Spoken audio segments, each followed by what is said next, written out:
नरोत्तमं देवीं सरस्वतीं व्यासं ततो जयमुदीरयेत्। नष्टप्रायेषु अभद्रेषु नित्यं भागवत सेवया भगवती उत्तम श्लोके भक्तिर्भवती नैष्ठिकी। परम धर्म जो भागवत धर्म कहलाता है, उसके अनुशीलन रूप इस दिव्य कार्यक्रम में आप सभी का स्वागत है। हम परम धर्म का निरूपण करने वाला जो अन्यतम प्रमाण ग्रंथ है, श्रीमद् भागवतम, जिसके द्वारा कृष्ण प्रेम को ही परम पुरुषार्थ रूप में निरूपण किया गया है, और हम सभी चैतन्य महाप्रभु की परंपरा में है, और चैतन्य महाप्रभु द्वारा चैतन्य महाप्रभु द्वारा ही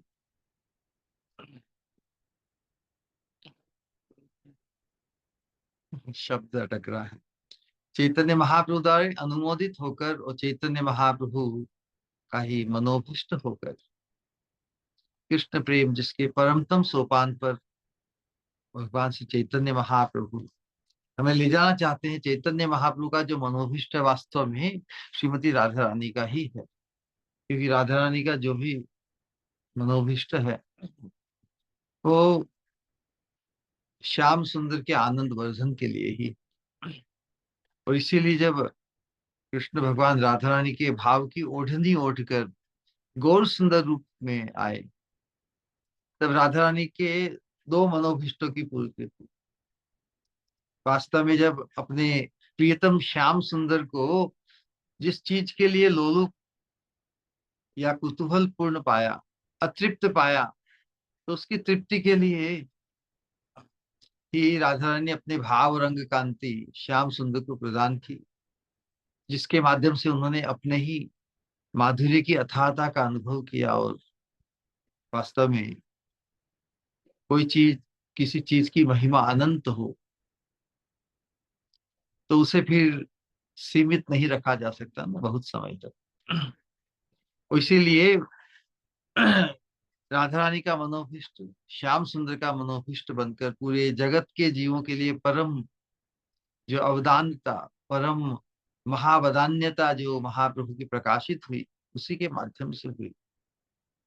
राधा रानी का ही मनोभीष्ट पूर्ण हुआ, और इसीलिए राधा रानी की महिमा, राधा रानी के प्रेम को गौरवान्वित करने के लिए, उसको प्रकाशित करने के लिए ही चैतन्य महाप्रभु हम सभी को राधा रानी के कैंकर, राधा रानी के चरणों के आश्रय में पहुंचाना चाहते हैं, क्योंकि राधा रानी की अंतरंग बनकर ही हम राधा रानी की अचिंत्य कृपा से उस माधुर्य का आस्वादन कर सकते हैं, कृष्ण माधुर्य का, जिसका आस्वादन स्वयं राधा रानी करती है। यदि राधा रानी जिस चीज परमतम वस्तु का आस्वादन करती है, यदि वो उन तक ही सीमित रहे, तो उसकी क्या महिमा, उसकी क्या वैल्यू। तो जैसे राधा रानी अपनी अंतरंग सखी मंजरियों को तो उसका आस्वादन कराती है, लेकिन ये अनुगत्य धर्म से जो उन सखी मंजरियों के अनुगत्य में अपने आप को प्रतिष्ठित करते हैं, उन्हें भी उन्हीं की कृपा से और हमारी राधा रानी की कृपा से, क्योंकि राधा रानी का वो मनोभीष्ट है, तो मनोभीष्ट पूर्ति के लिए अनुगत्य धर्म ही एकमात्र आधार है। देखिए, ब्रज में जो ब्रज भक्ति के अंतर्गत ही हम बात करते हैं कि दास्य रस की परिपाटी है, सख्य रस की परिपाटी है, उससे उत्कृष्ट वात्सल्य रस की परिपाटी है। तो उसके बाद में आता है ये मधुर रस, उज्जवल रस। उज्जवल रस की परिपाटी अनूठी है। दास्य रस से ऊपर उठता है सख्य रस। सख्य रस से भगवान का ही कोई बाप बन जाए या माता बन जाए, माता पिता, उनके अभिभावक, उनके पालक बन जाए, उनसे उन्नत स्थान तो और किसी का नहीं हो सकता ना। तो दास्य रस से सख्य रस, सख्य रस से वात्सल्य रस टॉप पर है। अब जो मधुर रस है उसकी जो परिपाटी है, उसका जो स्वभाव है वो ढलान पर है। लेकिन एक बार जो टॉप पर पहुंच जाता है उसके लिए नीचे उतरना बहुत मुश्किल होता है। इसीलिए जो उज्जवल रस है ये बहुत ही दुर्लभ है, बहुत बहुत दुर्लभ। भगवान का बाप बनने के बाद में कोई नीचे आना चाहेगा क्या? ये उज्जवल रस ढलान पर है, इसलिए टॉप से टॉप पर पहुंच के फिर उस ओर जब उतरना होता है तब द्रुत गति, जब ढलान होती है तब कितना द्रुत गति हो जाती है। चढ़ने में तो समय लगता है ना, चढ़ने में समय लगता है, परिश्रम होता है। लेकिन जब परिश्रम करके जो टॉप पे पहुंच गया, उसे कहे कि नहीं अब तो नीचे उतरना है, तो कि क्यों उतरे नीचे? नीचे उस पार उतरने पर ही ये जो गोपी भर्तु पद कमलियों दास दासानुदास, इस अवस्था को उपलब्ध करना तो नीचे उस पार निकलना ही होगा। इसलिए उज्जवल रस बड़ा रहस्यमय, बहुत ही दुर्लभ बताया है। लेकिन महाप्रभु का मनोभीष्ट होकर और महाप्रभु की परंपरा में जो आचार्य वृंद हुए हमारे, उन्होंने इस उज्जवल रस में हमारा प्रवेश कराने के लिए जो भरसक प्रयास किया है, और वो हमारे स्वरूप के अनुरूप हमारा अन्यतम सौभाग्य भी है, सेवा सौभाग्य। उससे परिचित कराने के लिए ही हमारी ये वर्तमान में जो हम अनुशीलन कर रहे हैं, श्री प्रबोधानंद सरस्वती राधा रानी के कैंकर्यत्व की एकांतिक आकांक्षा लेकर विराजमान है। स्वयं स्वरूप है राधा रानी की सखी होते हुए भी, पद में स्थान ऊंचा होते हुए भी, वो किंकरी का जो एक्सक्लूसिव रह लीला के अंतर्गत सेवा सौभाग्य है, उसकी स्पृहा करते करते हुए हम सबको प्रेरित कर रहे हैं। तो कोई ऊंचे से ऊंचे पद को भी प्राप्त हो, लेकिन जब तक राधा रानी के कैंकर्यत्व को प्राप्त नहीं, तो राधा रानी के कैंकर्यत्व की प्राप्ति अति दुर्लभ और परम स्पृहनीय सभी के लिए है। हमारी स्थिति वर्तमान में या कलयुगी जीवों की, हमारी स्थिति तो कच्ची मिट्टी जैसी है। कच्ची मिट्टी को जिस शेप में ढाला जाए उसी वो आकार, उस आकार में ढल सकता है ना, उसी प्रकार हम बड़े सौभाग्यशाली हैं। धन्य कलयुग श्री चैतन्य अवतार, हम उस कलयुग में जन्म हमारा मनुष्य रूप में हुआ जिसमें चैतन्य महाप्रभु की कृपा धारा हम तक पहुंची है।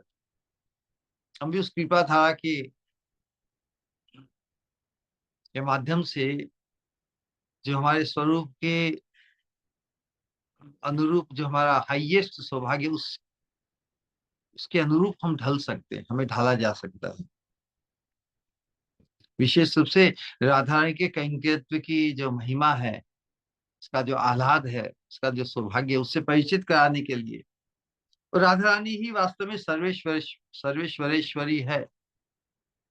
ये जो भावोल्लास रति राधा दास्यम की है, उसमें उत्कर्ष सब समय राधा ने अपनी स्वामिनी के उत्कर्षी परम चिंतनीय बनकर विराजमान है। देखते आए हैं कि वास्तव में राधा रानी के उत्कर्ष के कारण ही जो युगल मिलन माधुरी, जिसका प्रकाश, वो किस प्रकार राधा रानी कृष्ण प्रेमामृत सिंधु बनकर विराजमान, और उसके बाद में उस सिंधु में राधा रानी का जो जो रूप का वर्णन है।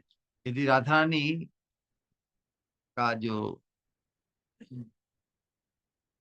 स्वरूप तो मादनाक्य महाभाव स्वरूप है ना, राधा रानी भाव की ही, महाभाव की ही मूर्ति है। लेकिन उसका जो डिस्पोजिशन है, उसका जो रूप है राधा रानी का, उसकी उपमा पिछले सत्संग में कि राधा रानी कृष्ण प्रेमामृत सिंधु, उस प्रेमामृत सिंधु में भी, उस प्रेमामृत सिंधु में भी किस रूप में राधा रानी का अनुभव किया। अनेक उपमाओं के माध्यम से राधा रानी के श्री अंगों का जो चित्रण उस महासिंधु में, किस प्रेमामृत सिंधु में किस प्रकार है। उपमा के बहाने राधा रानी तो स्वयं प्रेम भाव मतलब प्रेम। राधा रानी का स्वरूप क्या है? मादनाक्य महाभाव। मादनाक्य महाभाव। वो मादनाक्य महाभाव जब मूर्ति धारण करता है तब वो राधा रानी का प्राकट्य है। भाव तो अमूर्त होता है ना, प्रेम भी अमूर्त होता है, प्रेम को कोई देखते हैं क्या? लेकिन जब प्रेम किसी व्यक्ति में घटित होता है, भाव किसी व्यक्ति में व्यक्त होता है, तो मूर्ति धारण। तो राधा रानी साक्षात उस कृष्ण प्रेमामृत, प्रेमामृत की मूर्ति है जो सिंधु रूप है। इतनी विशालता को प्राप्त किया है राधा रानी के प्रेम में। तो उसके अंतर्गत जो अद्भुत चित्रण किया है ना, किस प्रकार सामंजस्य बिठाया है उस महासिंधु के साथ, उपमा के बहाने राधा रानी के प्रेममय अंग प्रत्यंग की माधुरी का भी वर्णन किया। तो स्फूर्ति में श्रीपाद ने क्या देखा पिछले, कि गाढ़ स्नेह के कारण युगल एक प्रेम श्रृंखला में बंधे हुए हैं ना, एक दूसरे में ही एक दूसरे की निबिड़तम आविष्टता को प्राप्त, न केवल उनके अंतःकरण बल्कि उनका जो पूरी देह से जो मिलन है, वो भी एक प्रेम श्रृंखला में बंधे हुए विराजमान है। दोनों ही परस्पर के प्रति अद्भुत प्रेम की मूर्ति है।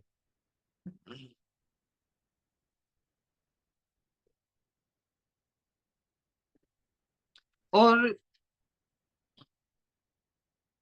इस प्रकार जो निबिड़तम आविष्टता के कारण उनके श्रीअंगों में जो स्खलन होता है, या जो जो शिथिलता आती है, शिथिलता आने के कारण जो किंचित मात्र जो विभाजन है ना, किसी चीज में कोई चीज सटी हुई हो, उसमें कोई शिथिलता जैसे आवे, तो वो भी विरह व्याकुलता बनकर उन्हें पीड़ा पहुंचाती है।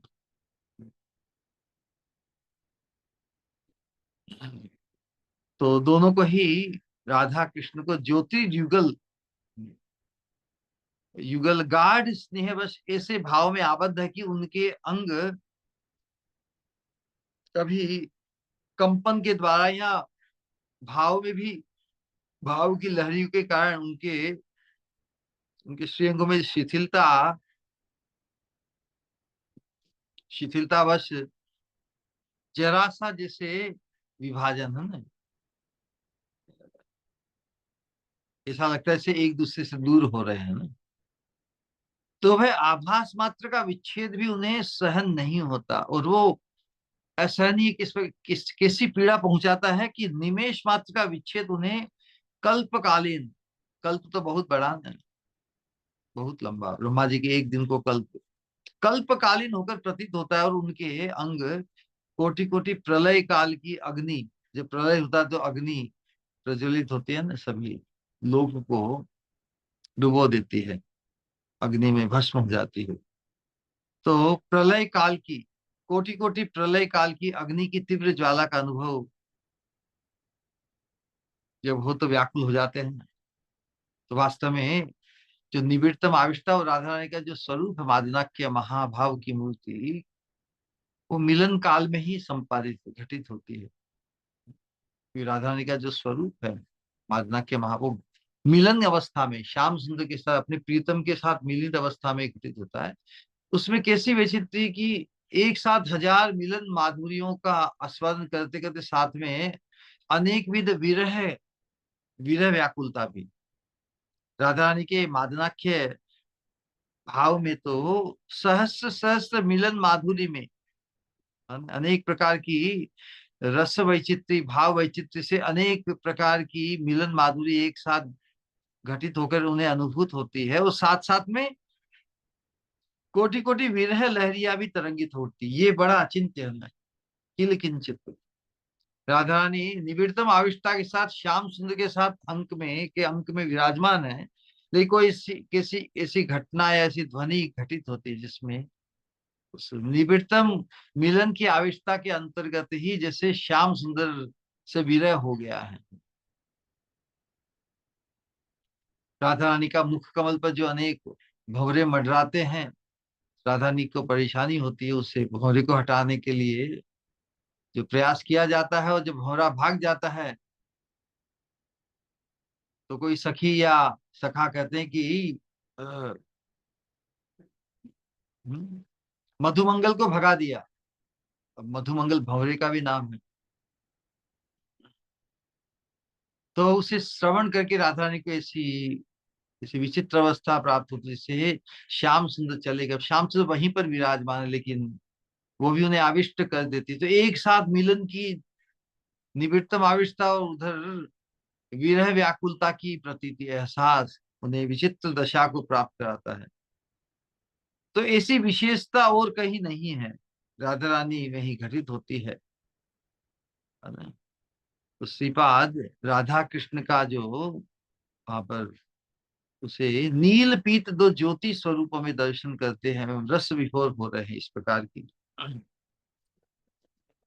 वास्तव में किंकरी रूप में देख रहे हैं कि राधा कृष्ण नामक दो अद्भुत परम मधुर आस्वाद्य पीत नील ज्योतियां एक दूसरे को ही आस्वादन करा रहे हैं ना।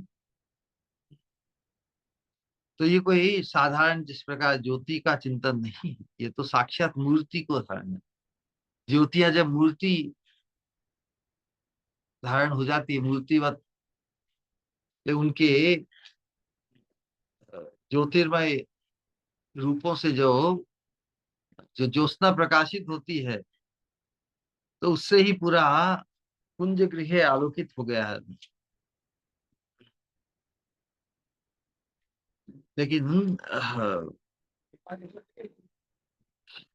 परस्पर में जो आविष्टता है उसके कारण एक एक क्षण क्या, निमिष मात्र का विरह भी उन्हें नहीं सुहाता। इसीलिए हम भागवत में देखते थे, गोपियां भगवान को देखने में इतने मग्न होना चाहती है, मग्न होकर देखना चाहती है, लेकिन उस मग्नता में भी उनकी जो जो नेत्र है उनके ऊपर जो पलकें गिरती है, तो पलकों बना पलकों को बनाने वाले विधाता को वो श्राप देती है। हम्म? यत प्रेक्षणे, जिन्हें देखने के लिए दृश्य दृशिशु पक्ष्मकृतम क्षपंती, भगवान के दर्शन में बाधा की सृष्टि करने के कारण गोपियां आंखों में पलके बनाने वाले विधाता को शाप देती है। तो राधा कृष्ण में तो इस भाव की पराकाष्ठा है ना, क्योंकि उनकी निबिड़तम आविष्टता उस समय श्याम सुंदर भी बिल्कुल मग्न हो जाते हैं।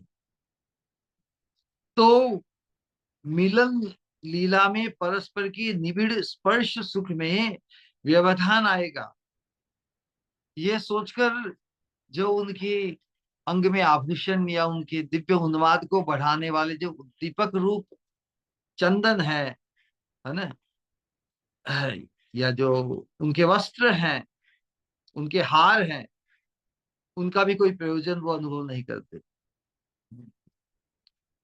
इतनी निबिड़तम आविष्टता, उनके श्री अंगों के परस्पर के मिलन में बीच में कोई भी अंतराल नहीं चाहिए, न चंदन का चाहिए, न वस्त्र का चाहिए, न हार का चाहिए। है? तो विशेषतः हमारी स्वामिनी राधा रानी के मादनाख्य महाभाव में सहस्र सहस्र जो मिलन माधुर्यों के मध्य में भी अब ये अचिंत्य वस्तु है, ये तो कृपा लब्ध ही है, लेकिन अचिंत्य इस प्रकार जैसा वर्णन किया है, उसकी चिंता, उसके प्रति हमारा फैसिनेशन, भगवान के संबंध में किसी प्रकार अचंबा या असंभवता की कल्पना नहीं करनी चाहिए कि हाउ इज दिस पॉसिबल। हो सकता है, उनमें सब कुछ संभव है। तो भाव की ये असाधारण विशिष्टता है ना, राधा रानी के भाव की असाधारण स्थिति है। तो इसीलिए कहा कि मुहूर्त मात्र गात्र स्खलन के विच्छेद आभास में कोटि प्रलय अग्नि की अनुभूति उन्हें होती है। ये निबिड़तम आविष्टता को किंकरी अपने नेत्रों से देख रही, निहार रही है। ऐसा ही उनका चित्रण। अब ये जो चित्रण है ये कंटिन्यूटी को प्राप्त है। और उसके अंतर्गत ही जो बताया जा रहा है कि किस प्रकार की उस अवस्था में किंकरी को नितांत आंतरिक सेवा, बड़ी मर्ममय सेवा, सौभाग्य की प्राप्ति है, उसका चित्रण किया जा रहा है ना। इस स्फूर्ति में किंकरी रूप में श्रील प्रभुदानंद सरस्वती जो युगल के का जो परस्पर के प्रति स्नेह है, स्नेहमय अनुबंध है ना, स्नेहानुबंध, उस माधुरी का आस्वादन किया है ना। किस प्रकार परस्पर के प्रति स्नेह में आबद्ध है, और उसी उस स्थिति का एक्सटेंशन जिससे चल रहा है, स्फूर्ति में जिसे विराम नहीं आया है। निबिड़तम आविष्टता में पीत और श्याम परम ज्योतियों के रूप में वो विराजमान है ना। अब क्या क्या घटित होता है, किंकरी तो कुंज रंध्रों पर नेत्र रखकर देख रही है, युगल युगल का आवेश, रति रण, रति मतलब प्रेम क्रीड़ा, प्रेम क्रीड़ा भी कैसी, रसाकसी पूर्वक, परस्पर की छीना छानी, आवेश, परस्पर को उन्मादित करते हुए जैसे होड़ लगी है, एक दूसरे पर अपने उत्कर्ष को स्थापित करने की होड़ लगी है। और किंकरी कुंज रंध्रों पर नेत्र रखकर देख रही है, युगल का अति अद्भुत रति रण आरंभ हो गया है। यहाँ रति रण करने का तात्पर्य यही है, श्याम सुंदर का जो सुख है राधा रानी से मिलित होने में है, वो राधा रानी का सुख है श्याम सुंदर की उनकी मनोकामना के अनुरूप सेवा संपादित करना। तो राधा रानी की जो ये रति रण में भी जो उनकी जितनी भी हलचल, जितनी भी हरकत है, वास्तव में श्याम सुंदर जिस वासना को धारण किए, श्याम सुंदर के हृदय में जिस प्रकार वो चाहते हैं उसके अनुरूप, उसके अनुसार ही राधा रानी अपने आप को व्यक्त करती है। हमें ये हमेशा याद रखना चाहिए, हमारी स्वामिनी का जो सुख है श्याम सुंदर की सेवा की, ले सेवा की रीति अलग अलग प्रकार की है ना। श्याम सुंदर राधा रानी से मिलित होकर ही सुख अनुभव करते हैं, मिलन में भी जो अनेक प्रकार जो उन्मादना पूर्वक उनके आवेश को वर्धित करते हुए परमतम सुख की अनुभूति कराने के लिए हमारी राधा रानी, हमारी स्वामी ने इस प्रकार भाव वैचित्री को प्रकट करती है। जिस जिस जिस आवेश को व्यक्त करते हैं श्याम सुंदर, उस आवेश के अनुरूप ही अपने आवेश को भाव द्वारा प्रकाशित करती है। यानी ये रस की भाषा, रतिरण आवेश, जो विलास माधुरी है, उसकी भाषा ऐसी ही है। राधा रानी जो कुछ भी करती है श्याम सुंदर की मनोवांछा के अनुरूप अपने आप को व्यक्त करती है, यही इसी प्रकार से व्यक्त करना ही उनकी सेवा है। हैं? तो राधा रानी का जो सेवा का जो पोटेंशियल है, श्याम सुंदर की अनंत वासनाओं को पूर्ण करने में एकमात्र वही सक्षम है। इसलिए जो राधा रानी के साथ श्याम सुंदर निविड़तम आविष्टता में निकुंज मंदिर में विराजमान होते हैं, उस समय वो किसी के प्रभाव किसी के प्रभाव में नहीं आना चाहते। बाहरी कोई भी ऐसे पहलू, वातावरण, कुछ भी उन्हें नो डिस्टरबेंस अलाउड ना, समय का भी प्रभाव से वो प्रभावित नहीं होना चाहते। At that time he does not want time to pass, इसलिए वो पास टाइम नहीं है राधा कृष्ण के साथ में, वो नित्य लीला है। नित्य लीला ही बार बार नवीन बनकर संपादित होती है। सब आपात दृष्टि से लगता है कि ये नित्य लीला कहाँ हुई, विरह भी होता है, बिछुड़ना भी होता है, लेकिन वो बिछुड़ना भी उस आने वाले मिलन को और भी नवीन कर, अभिनव बनकर प्रकाशित होने वाला, इसीलिए योग माया की परिपाटी और व्यवस्था है ये। तो प्रतिक्षण नव नवायमान रति रस के इस प्रवाह में किंकरी की नयन सफरिया, हम सभी की नयन सफरिया, हम भी नयनों से, अंतर नयन से, इस श्रवण के माध्यम से भी अपनी नयन सफरियों को परमानंद के साथ तैरने को लिए छोड़ दें स्वच्छंद, इसे सत्संग, इस इस श्रवण के समय। वास्तव में इस प्रकार की लीला माधुरी जहां पर हमारी स्वामिनी का उत्कर्ष प्रकाशित हो, तो किस प्रकार जो मिलन माधुरी संपादित या प्रकाशित होती है, जो निबिड़तम विलास संपादित होता, घटित होता है निकुंज मंदिर में, इस लीला माधुरी के आस्वादन के लिए ही हमारे आचार्यों ने, गौड़ीय वैष्णव आचार्य, उसी आस्वादन को प्राप्त करने के लिए, उपलब्ध करने के लिए बड़े कातर हृदय से व्याकुलता पूर्वक प्रार्थना किया करते हैं। हमारे रूप गोस्वामी, शर गोस्वामी, रघुनाथ दास गोस्वामी ने इसी प्रकार की हृदय के आशय को व्यक्त किया है कि वो सौभाग्य कब प्राप्त होगा जब युगल की निबिड़तम आविष्टता के साथ उनका जो विलास माधुरी लीला के अंतर्गत उसका आस्वादन प्राप्त होगा। रघुनाथ दास गोस्वामी का एक स्तोत्र है, उनके द्वारा लिखा हुआ, प्रेम पुराभिध स्तोत्रम,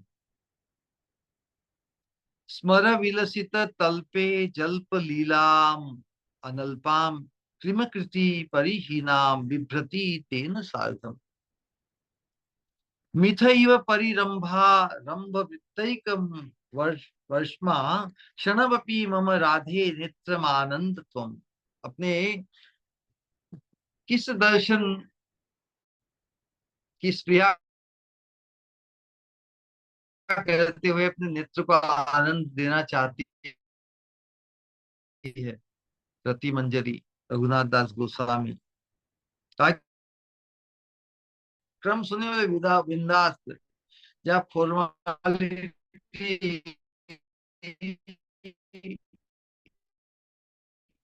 की गति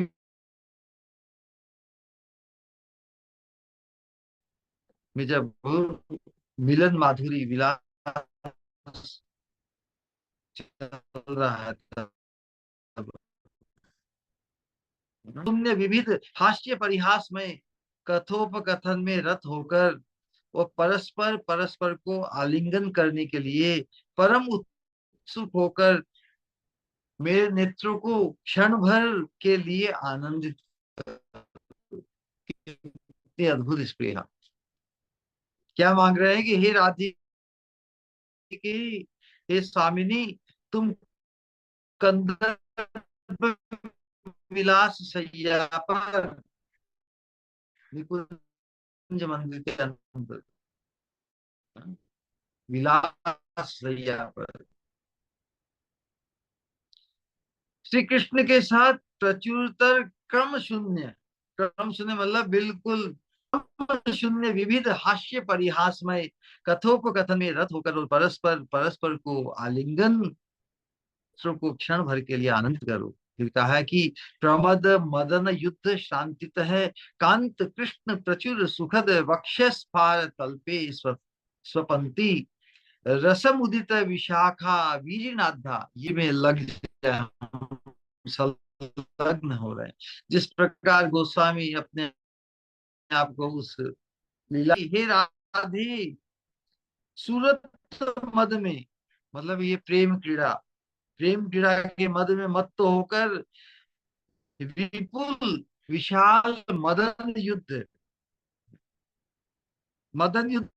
में शांतिवश, थकानवश श्री कृष्ण की प्रचुर सुखद विशाल वक्षस्थल रूपी विस्तृत शैया पर लेटकर जब रति क्रीड़ा में विश्रांति आती, तब राधा रानी अपने आप को श्याम सुंदर के वक्षस्थल पर लिपट कर की विस्तृत शैया पर लेटकर रसपूर्ण परमानंदित साक्षात उस अवस्था में परमानंद का अनुभव तो कर रही है।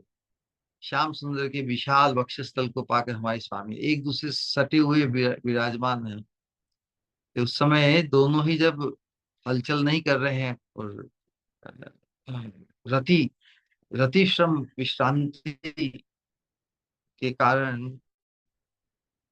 जो पसीने छूट रहे हैं अंग से, उस अवस्था में विशाखा उन्हें हवा दे रही है ना। निकुंज लीला के अंतर्गत जब विलास संपादित होता है, उसके बाद में फिर जो अन्य अंतरंग सेवा किंकरिया करती है, फिर राधा माधव स्वस्थ होकर विराजमान, तो उस समय सखियों का भी प्रवेश, उसमें उसका चिंतन है कि विशाखा सखी आकर साक्षात विशाखा जी द्वारा विजिता, मतलब विशाखा जी के पंखे से वायु सेवन करती हुई परम समृद्ध तुम मेरे नेत्रों को क्षण भर के लिए आनंदित करो। कैसी मधुर अभिलाषा है।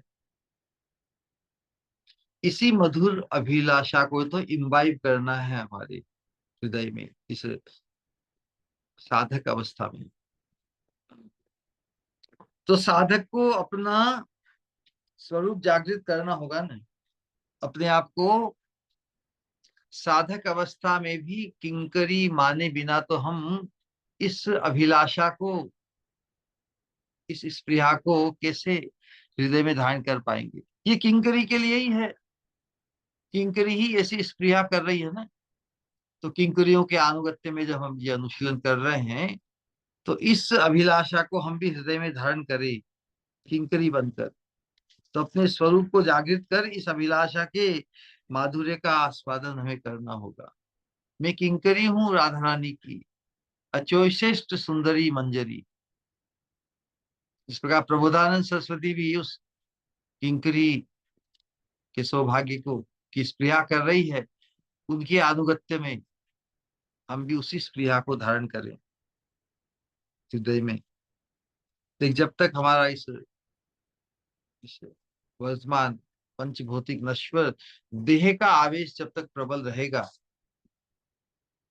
तब तक उस स्वरूप के अनुरूप जो हमारा स्वरूप का आवेश, किंकरी होने का जो आवेश है, वो तो शिथिल ही रहेगा ना। तो हमारी विडंबना यही है कि हम श्रवण के माध्यम से, सत्संग के माध्यम से, अनुशीलन के माध्यम से हमारे स्वरूप को उजागर, स्वरूप से परिचित होकर, स्वरूप के प्रति हमारा फैसिनेशन जागृत कराकर हम अपने आप को किंकरी मानने की धारणा, धारणा मतलब बीजारोपण तो हो ही रहा है ना, लेकिन उस धारणा को सतत धारण नहीं कर पा रहे हैं। वो धारणा का धारणा ध्वस्त हो जाती है, उसका ध्वंस हो जाता है, क्योंकि वर्तमान देह के आवेश के कारण। तो वर्तमान इस नश्वर देह है, उस नश्वर देह के संबंध, नश्वर देह के साथ हमारा जो जो व्यवहार है, इस त्रिगुणात्मक जगत के साथ, जब तक उसका आवेश प्रबल होगा, कि भक्ति का स्वरूप तो तीव्रेण भक्ति योगे न, तो हम श्रवण करके भी, अनुशीलन करके भी, जब तक पंचभौतिक देह और देह के संबंध का, देह के संबंध से जो त्रिगुणात्मक जगत का हमारा जो व्यवहार है, उसका आवेश जब तक प्रबल रहेगा, तब तक हम जिस अभिलाषा को हम यहाँ व्यक्त कर रहे हैं मंजरी भाव की, मंजरी रूप में, तो उस अभिलाषा का जो मर्म है, मर्म मतलब अंतरंग भाव, उसको हम उपलब्ध नहीं कर पाएंगे। हमारी वर्तमान स्थिति यही है कि जो बद्ध अवस्था के अंतर्गत देह का आवेश है, और उसके रहते हुए ही हम इस दिव्य चिन्मय अंतरंग स्वरूप के अनुरूप मंजरी होने के आवेश को पुष्ट करना चाहते हैं। तो वास्तव में हमारे सामने तो आदर्श है नहीं आचार्यों का, तो जिनके अनुगत्य में हैं, ऐसी हमारी श्रद्धा पनप जाए और उनकी दिव्यता और उनके भाग्यवान होने का है कि धन्य है ये आचार्य, धन्य है हमारे गुरुवर, जो लोग इस अभिलाषा पर लुप्त हैं, जिनके हृदय में इस अभिलाषा की पूर्ति के लिए जो लुब्ध हैं, वे परम भाग्यवान है। तो हम कम से कम हमारी अवस्था में इतना तो माने कि हमारे सामने जो आदर्श है वो परम भाग्यवान है। ये मोस्ट क्रिटिकल होगा। हमारी अवस्था का शोधन होने में समय भी लगे तो भी हम हमारे सामने आदर्श को हमारी दृष्टि से, बुद्धि से बोझिल नहीं होने देंगे, ओझल नहीं होने देंगे। उनको दृष्टिगोचर, उनको बुद्धिगोचर हम सतत रखेंगे तो वी स्टैंड अ चांस, तो हमारे लिए चांस रहेगा। एक अवस्था आएगी कि हम आदर्श के चरणों में पूर्ण न्योछावर, आदर्श के पूर्ण आनुगत्य में अपने आप को न्योछावर कर पाएंगे।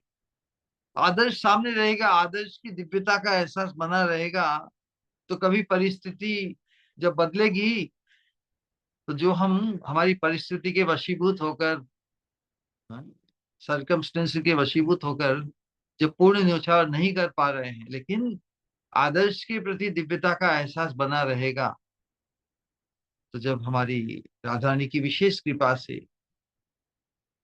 जब हमारी परिस्थिति बदलेगी, जब परिस्थिति हमें पूर्ण न्योछावर के अनुकूल बना देगी परिस्थिति, तो हम उस महत के प्रति हमारा जो न्योछावर है, अनुगत्य धर्म की सफलता पूर्ण न्योछावर से, तो वो हमारे जीवन में घटित होगा। आज आज के अनुशीलन के माध्यम से किस प्रकार जो अंतरंग सौभाग्य है, जिसकी टाइटल दिया है कि नितांत आंतरिक सेवा, मर्म की सेवा,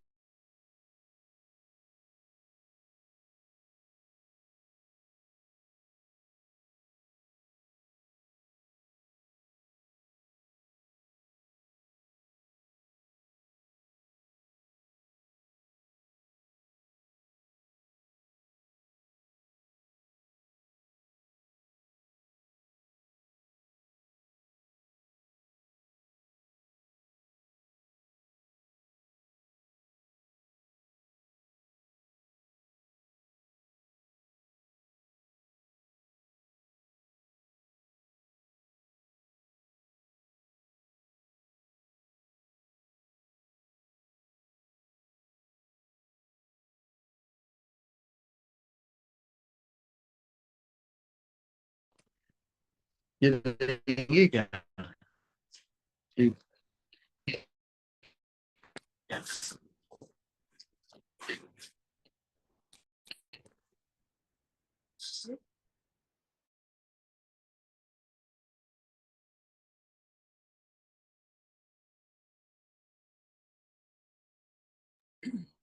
अच्छा, ओपन करना, एक सेकंड। म्यूट। ओके। ओके।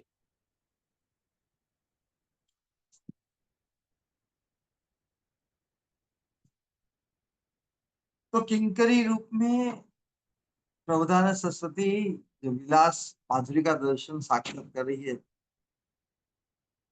क्षण क्षण में अभिनव, क्योंकि रति रण में जो अलग अलग चालें चली जा रही है ना, तो उसके अंतर्गत अपनी स्वामिनी, स्वामिनी को विजयी, विजयी के रूप में देख रही है। तो विजयिनी किशोरी मणि अपनी स्वामी राधा रानी के विजय गौरव पर किंकरी के आनंद की सीमा नहीं है।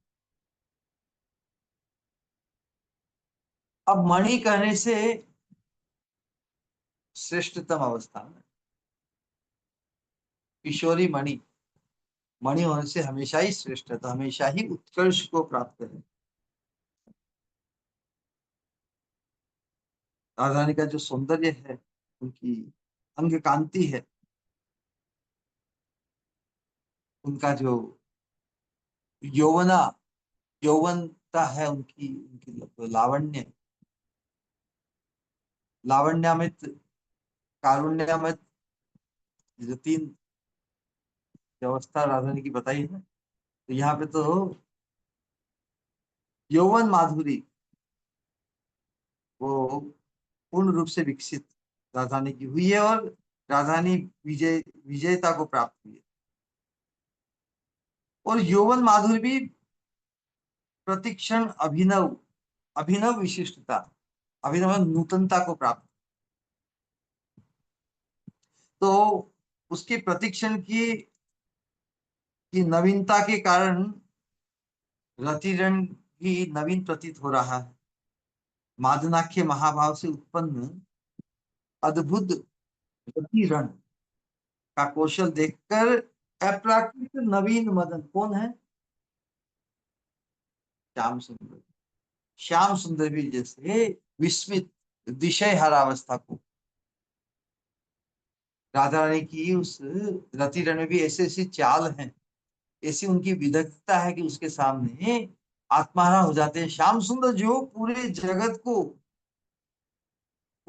को मोहित करने में, पूरे जगत को स्तंभित करने में, मनमोहन है ना, सबके मन का हरण करने में सक्षम होते हुए भी निकुंज मंदिर की इस रति रण विलास के अंतर्गत श्याम सुंदर को भी विस्मित करके विराजमान है। अब किंकरी देख रहे हैं कि रति रण का अवसान हो गया, श्री युगल विलास सैया पर बैठे हैं। सेवा का अवसर जानकर किंकरी कुंज में प्रविष्ट करती है, अनेक प्रकार की समय स्थान उचित सेवा संपादित करती है। फिर देखती है इस, देखो इसमें दोनों का ही, दोनों को ही सेवा का अवसर मिलता है। जब श्याम सुंदर के ऊपर स्वामिनी की विजय, तो श्याम सुंदर पे सेवक बनकर खुद भी विराजमान होके होने में अपना सौभाग्य मानते हैं, सुख मानते हैं।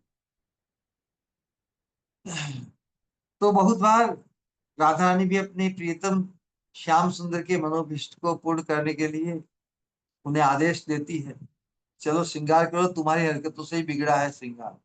ये कैसा आक्षेपानंद, हमारी स्वामिनी का वो आक्षेप भी श्याम सुंदर के परम हित का हेतु बन जाता है। तो इस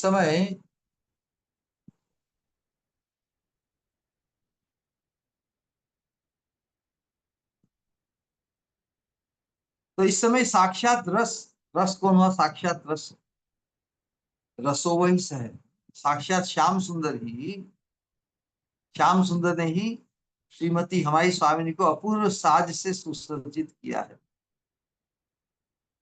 श्रीमती के केश पाश जुड़ा, अब रतिरण में बिखर गया है, बाल इधर उधर जैसे फैल गए हैं,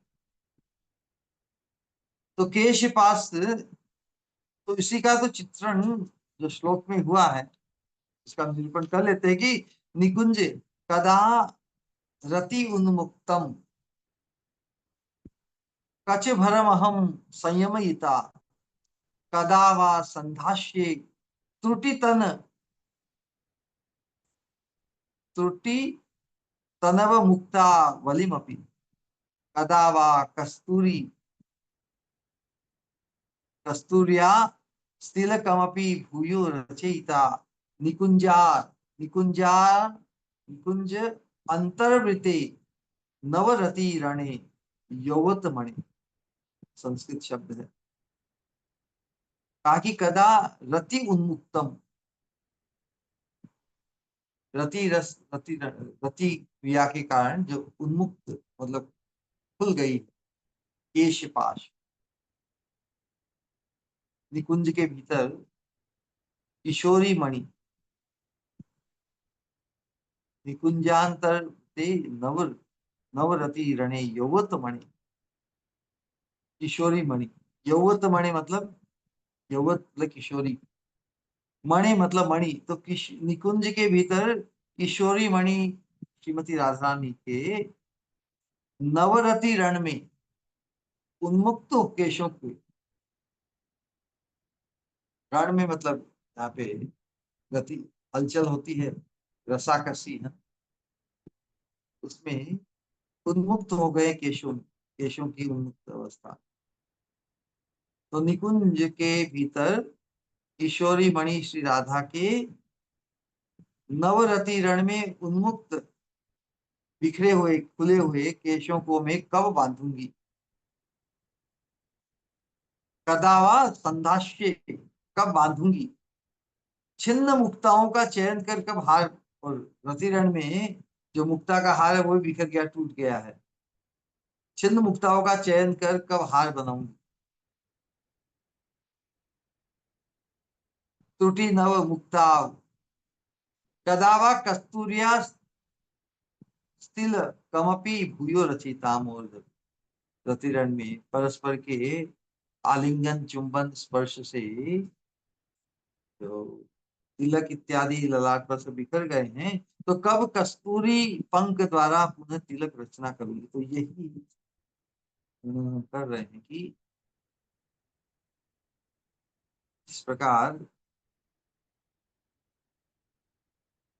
रस द्वारा ही जब राधानी श्याम सुंदर के साथ जो विलास घटित हुआ है, उसमें सब कुछ ये अवस्था हो गई है। श्रीमती के केश पास रति रण में उन्मुक्त होकर फैल गए हैं, मुक्ताहार छिन्न भिन्न है।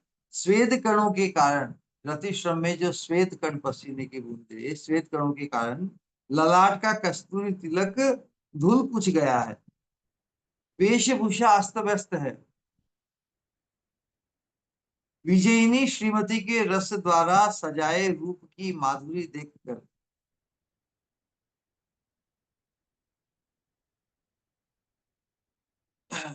किंकरी आनंद से आत्महारा है।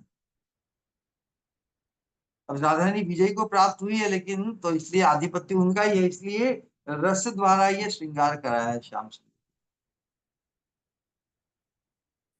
और अपनी स्वामिनी के इस प्रकार के उत्कर्ष को देखकर किंकरी भी आनंद से आत्महारा है, स्तंभित है,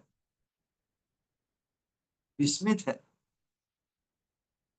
श्री युगल एक दूसरे के अंग का सहारा लेकर बैठे हैं, दोनों एक दूसरे का तकिया बने हैं। ये चित्रण देखिए कितना अनूठा है,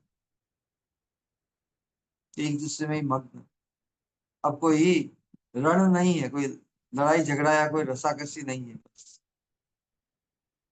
रतिरण की विलास को संपादित करके एक दूसरे में सटके हुए बैठे हुए, तकिया बनकर।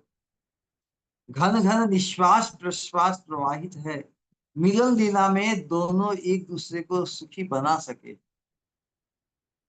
जिस उद्देश्य से उनका मिलन संपादित हुआ है, मिलन के लिए आए हैं, उस मनोभिष्ट को पूर्ण किया। श्याम सुंदर स्वामिनी के साथ निबिड़तम मिलन आविष्टा को पाकर खुश, और स्वामी ने भी उनकी इच्छा के अनुरूप वो सेवा संपादित करके इस प्रकार एक दूसरे को सुखी बना सके हैं, ऐसा एहसास उन्हें हो रहा है। यह जानकर आनंद में उनके श्री अंगों से माधुरी धारा बह रही है।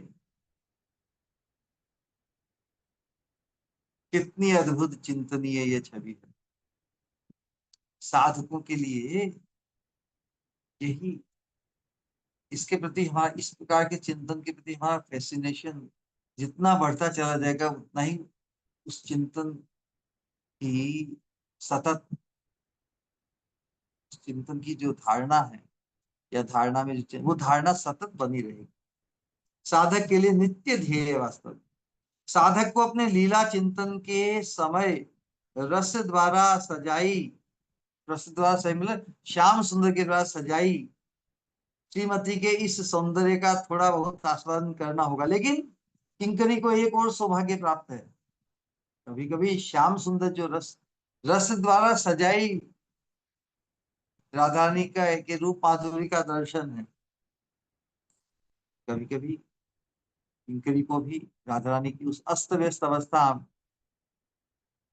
में पुनः श्रृंगार करने का, उनकी शेष सैया, शेष क्या, उनके वस्त्र का संचालन, केशों का संचालन, तिलक इत्यादि श्रृंगार का संचालन, तो इस प्रकार का चिंतन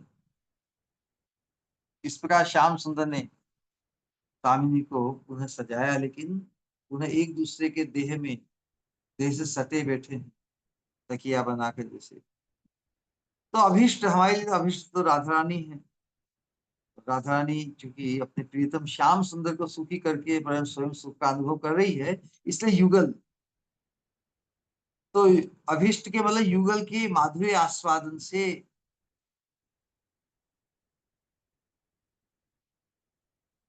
यही हमारी धारणा का विषय होना चाहिए। यदि अभीष्ट का जो माधुर्य है, जो प्रकाशित हुआ है निकुंज मंदिर में, माधुर्य का आस्वादन यदि हम अनुभव नहीं करते, अनुभव करने का साधन भी तो ये इस प्रकार का अनुशीलन, श्रवण, कीर्तन अधिक से अधिक, तो इसी की तरफ हम, हमारा लोभ बढ़ता जाए, इसी के प्रति हमारा आकर्षण बढ़ता जाए, तभी तो माधुर्य आस्वादन होगा ना। लोभ उत्पन्न नहीं हो, आकर्षण बढ़ते बढ़ते बढ़ते जब लोभ उत्पन्न हो जाएगा, तभी तो उस माधुर्य का आस्वादन कर पाएंगे ना। केवल एक औपचारिकता के रूप में, हाँ, जैसे एक समय भी बांध लेंगे कि एक घंटा में इस प्रकार का श्रवण करेंगे, 2 घंटा करेंगे, जब तक वो आकर्षण, फैसिनेशन, लोभ उत्पन्न नहीं होगा, तो हम अनेक एक नियम पूर्वक टाइम पास रूप में वो अनुशीलन भी करेंगे, तो उसमें आस्वादन नहीं बन, आस्वादन के लिए लोभ अति आवश्यक है। तत्र लौल्यम अपनी मूल्यम एकलम। तो उस लोभ को कैसे प्राप्त करें, ये क्रिटिकल है ना। और इस लोभ को उत्पन्न करने के लिए हमारी प्रार्थना होनी चाहिए।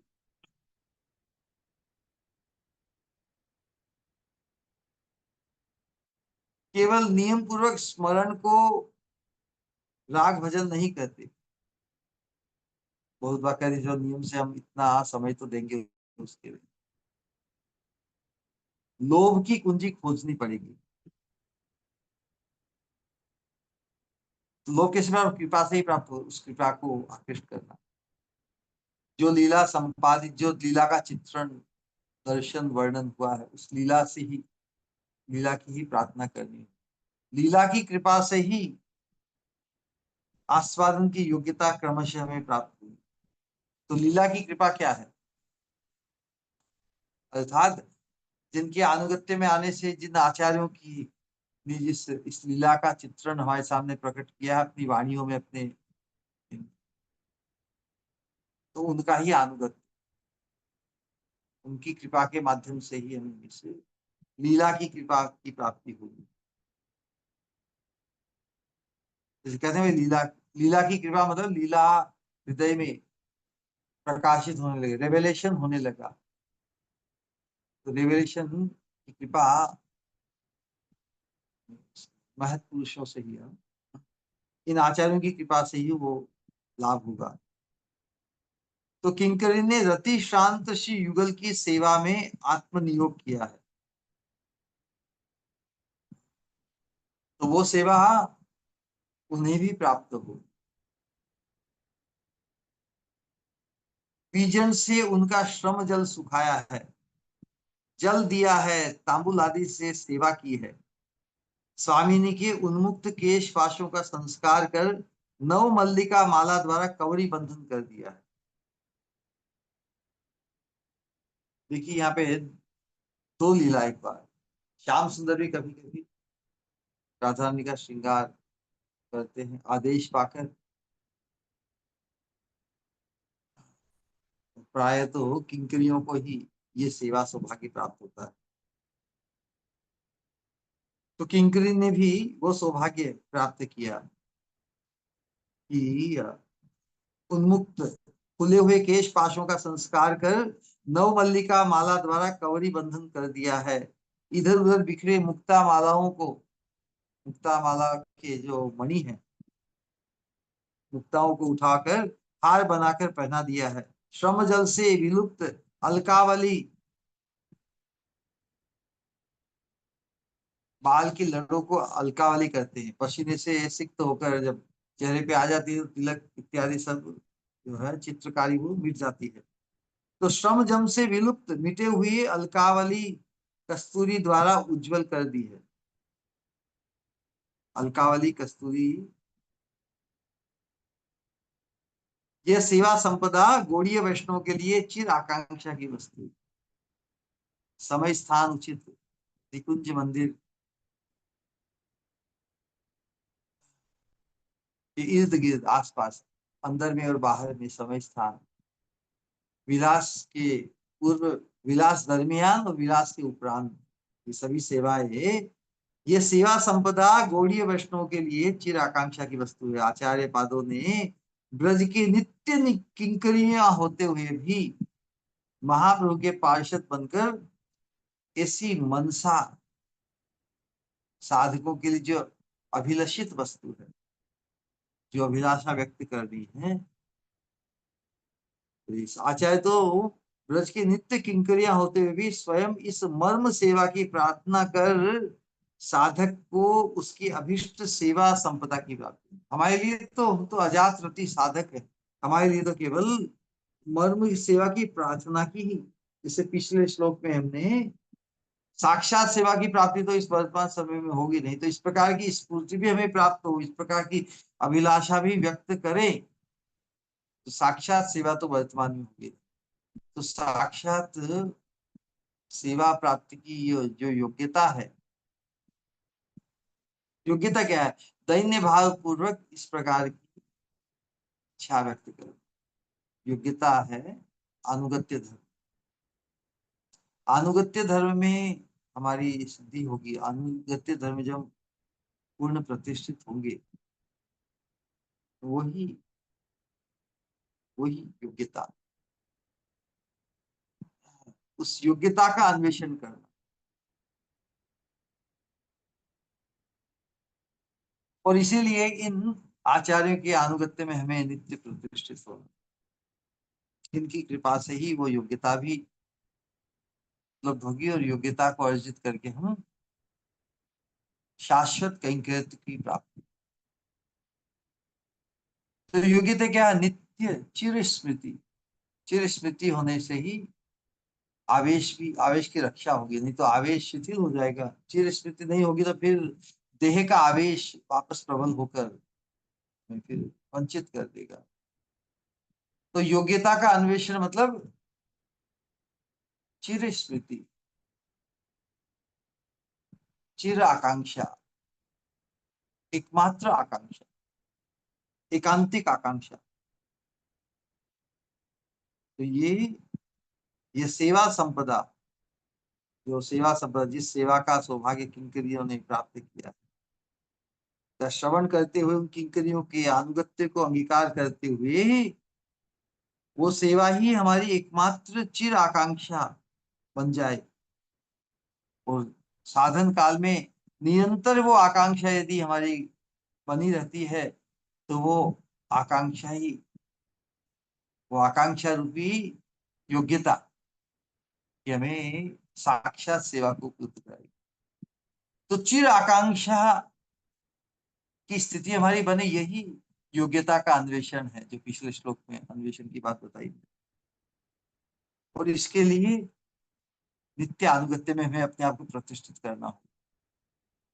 हमारे सामने आदर्शता, जिनके सौभाग्य को हम वैल्यू करते हैं, जिनके हृदय में वही एकांतिक आकांक्षा स्थापित है, तो उनको आदर्श मानकर हम भी उस एकांतिक नित्य आकांक्षा को उपलब्ध कर सकते हैं, जो हमारी योग्यता बनकर हमें कंकृत को प्रदान करेगा इस वर्तमान शरीर की यात्रा की पूर्ति के बाद। रूप गोस्वामी की एक स्तुति निकाई है, जो आकांक्षा व्यक्त की।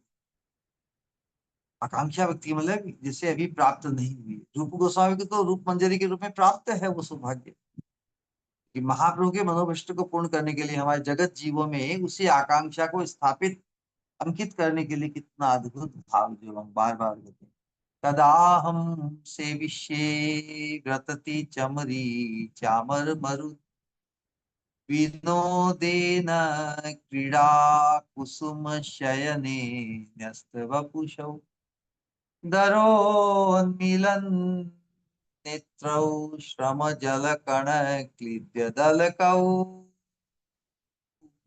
ध्रुवाणावन्योन्यम ब्रज नव युवानाम। इस आकांक्षा को इस स्प्रिया को व्यक्त की है, मतलब जैसे उन्हें प्राप्त करना बाकी है, हमें तो वास्तव में प्राप्त करना बाकी है, लेकिन इन किंकरियों ने, इन आचार्यों ने हमारे लिए ग्राह्य है।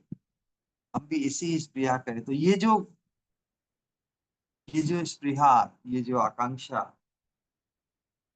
जो सेवा प्राप्त करने की, जो मर्म सेवा की जो प्रार्थना उन्होंने व्यक्त की है, वो हम सबके लिए कंठहार बन जाए। कदा हम सेविष्ये, उत्कलिका वल्लरी का 52वां श्लोक है, श्लोक संख्या 52। किसी के पास उत्कलिका वल्लरी हो उपलब्ध, कदा हम सेविष्ये, कब मैं उस सेवा को प्राप्त करूं। ब्रज नव युवा नाम, ब्रज नव युवा नाम युवानाम अन्योन्यम, ब्रज नव युवा नाम इह युवाम। कितना अद्भुत चित्रण कि हे ब्रज नव युगल, हे ब्रज नव युव युगल, तरोन्मिलन नेत्रो श्रम जल कण किलिदलकौ कुसुम शयने नस्त वपुषौ। हे नव युव युगल, विलास कुसुम शैया पर, विलास कुसुम शैया पर, विलास के उपरांत, विलास श्रम जल कण, विलास श्रम से क्लांत अवस्था को प्राप्त आप दोनों विलास कुसुम शैया पर निढाल पड़े होंगे। निढाल मतलब अब वो जैसे अशक्त अवस्था,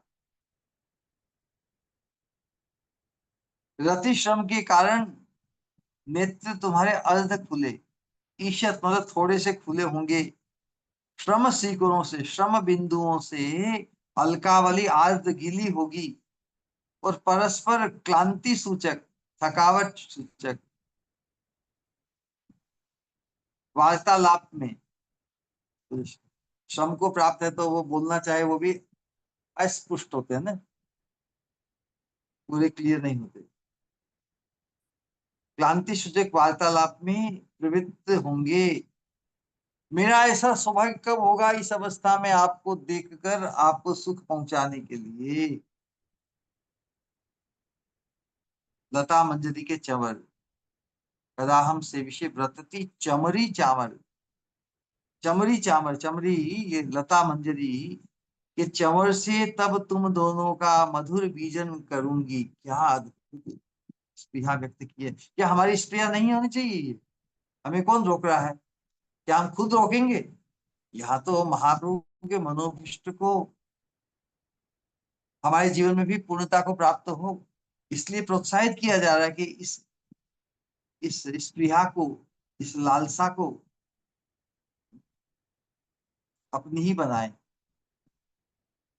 फिर आगे कहा है कि कमल मुखी विलासैर अंशयो संसितानाम तुलित शिखी कलापम कुंतलानाम कलापम तब कवरयत, तब कवरतयान, कवरतयान मतलब चोटी, कवरी है ना, तब कवरयात या फिर तब कवरतयाभिर भाव्य मोदात कदा, हम प्रसन्न होकर मैं कब तुम्हारी चोटी गूंथूंगी।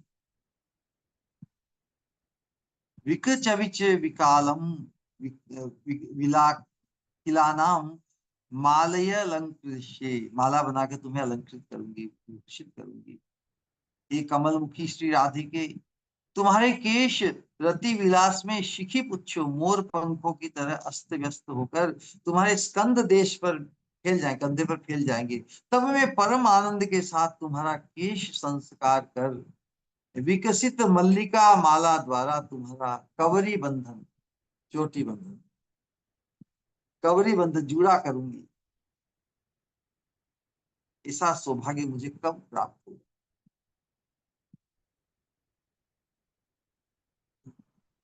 इस प्रकार की स्पृहा व्यक्त बार बार हमारे आचार्यों ने की। विशेष रूप से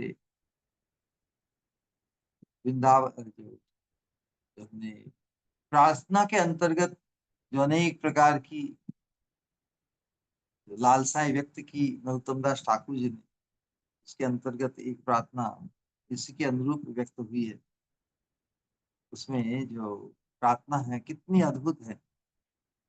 जो कुसुमित वृंदावने नाचत शिखी गाने, पिककुल भ्रमर झंकारे, प्रिय सहचरी प्रिय सहचरी संगे, गाइया जाई बेरंगे, मनोहर निकुंज कुटीरे, हरि हरि मनोरथ फली बे हमारे। तो इस प्रकार का दर्शन करके हमारा मनोरथ कब पूर्ण होगा? तो उसमें निकुंज मंदिर में विलास के उपरांत जिस प्रकार वन विहार में जो मद मद मत गति हाथी की, दुहुक मंथर गति, कौतुके हेरब रति, अंग भरी पुलक अंतरी। जो चित्रण है उसमें जो मुख्य बात इस प्रकार, जो वहां की निकुंज मंदिर की जो परिपाटी के, चौदी के सखीर माझे, राधिकार इंगिते। अल्टीमेटली तो हम जो मंजरी रूप में, मंजरी भाव में जो चिंतन करते हैं, हमारी सेवा को उपलब्ध करना है। तो सेवा की उपलब्धि कैसे होगी? तो उस माहौल में पहुंचना होगा। इस प्रकार यदि हमारी स्वामी ने हमें इंगित करके इशारा करे कि ये सेवा करो, और क्या चाहिए? इससे बड़ा सौभाग्य क्या होगा? वैसे भी ललिता विशाखादि जत सखी वृंद, आज्ञाए करीबो सेवा चरणा अरविंद। सखी मंजियों के बीच में उनकी आज्ञा में रहते हुए तो वो भी तो अंतरंग है। लेकिन इस मंजरी भाव की उपासना में एकांतिक राधा रानी की एकांतिक कॉन्फिडेंशियल बनकर, उनकी इशारे को पाकर जो सेवा संपादन का सौभाग्य मिलता है, वो बड़ा अनूठा है। चौदी के सखीर माझे, सखियों के बीच में, चारों सखियों के बीच में, राधिकार इंगिते, सबके बीच में भी राधा रानी का इंगित इशारा हमें हुआ है। चिरुनी लैया करे करी, है ना? चिरनी मतलब कंघी, चिरनी लैया करे करी, करे मतलब हाथ में, हाथ में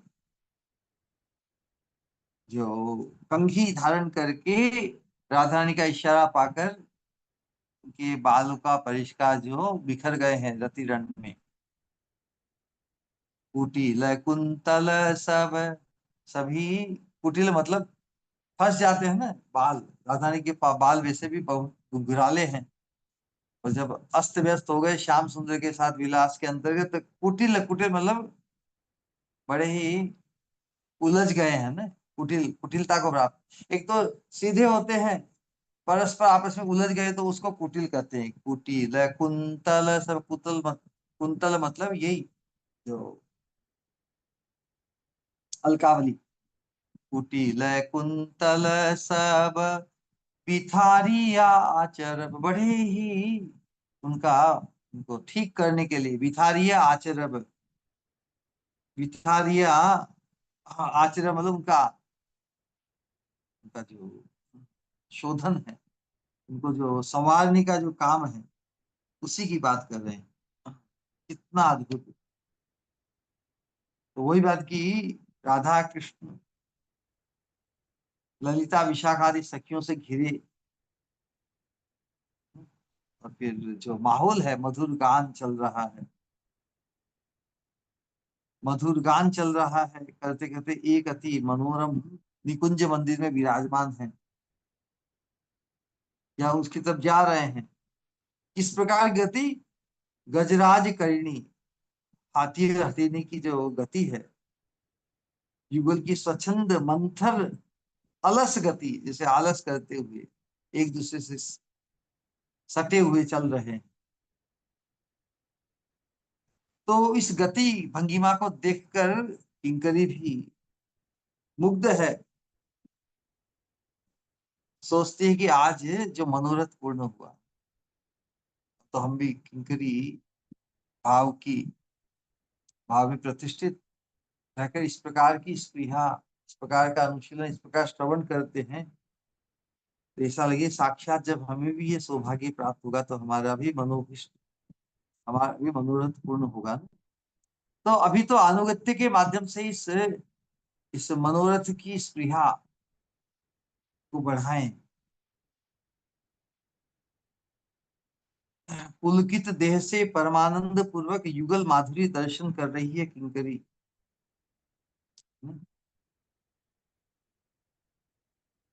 राधा माधव जैसे निकुंज मंदिर में प्रवेश कर रत्न पालंक पर बैठे हुए हैं, चारों ओर से उन्हें घेर कर सखी मंडली विराज रही है।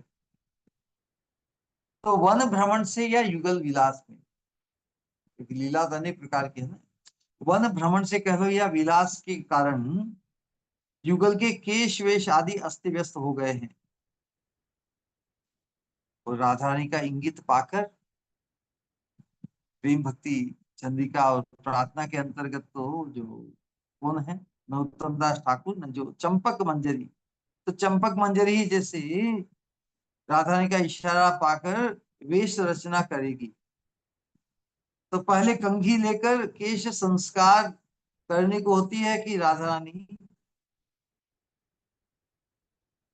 रानी नेत्रों से कुछ और संकेत करती है।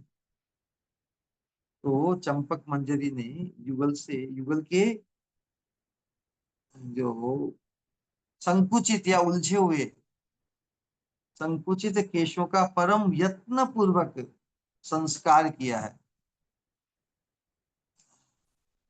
इसी बात को है कि कुटिल कुंतल सब बिथारिय आचरब। बिथारी आचरब का मतलब ये है कि यत्न पूर्वक, आचरब मतलब संस्कार किया, उन्हें सुलझाया है। और फिर क्या है, बनाई व विचित्र कवरी, बिल्कुल फ्रेश, सद्य प्रस्फुटित मतलब फ्रेश, अभी अभी जो खिले हुए फूल मल्लिका मालाओं से विचित्र कवरी बंधन किया, जूड़ा बांधा है केशों का। बनाई ब विचित्र कवरी मृग मद मलयज सब अंगे लेपब पराई ब मनोहर हार। तो मृगमद चंदन आदि श्री अंगों पर लगाकर मनोहर हार पहना दिए हैं। चंदन कुमकुम आदि से तिलक रचना कर मृगमद मलयज सवंगे लेपन पराग, चंदन कुमकुमे तिलक बनाई ब हेरब मुख सुधाकर, उनके सुधा अमृत, सुधाकर, सुधाकर कहते हैं सुधा का जो, सुधा का जो समुद्र है, उस मुख चंद्र को, मुख को देखेंगे, इस प्रकार का अद्भुत चरित्र है। मुख सुधाकरों का शुभामृत पान कर किंकरी मुग्ध अवस्था को प्राप्त है। और फिर अति यत्न पूर्वक नील पट्ट वस्त्र पहनाकर श्री चरणों में रत्न नुपुर धारण करा दिए हैं। रत्न भृंगार, रत्न भृंगार मतलब रत्नों से जटित, जो भृंगार मतलब बर्तन जिसमें पानी भरा होता है ना, रत्न भृंगार के सुवासित जल से युगल के श्री चरण धोकर धोकर अपना केश, युगल के चरणों को सुगंधित जल से धोकर फिर उनको पूछेंगे किससे, अपने केश कलाप खोलकर। युगल के श्रृंगार में तो उनके केशों को वापस संचार करके वापस बांधा है, लेकिन युगल के चरणों को जो जल जो डाला है उसको पूछने के लिए अपने केश कलाप खोलकर किंकरी उसे पहुंच देती है। कैसी अपूर्व है यह प्राण उड़ेल कर की गई सेवा। क्या ऐसा सौभाग्य हमारा नहीं होगा?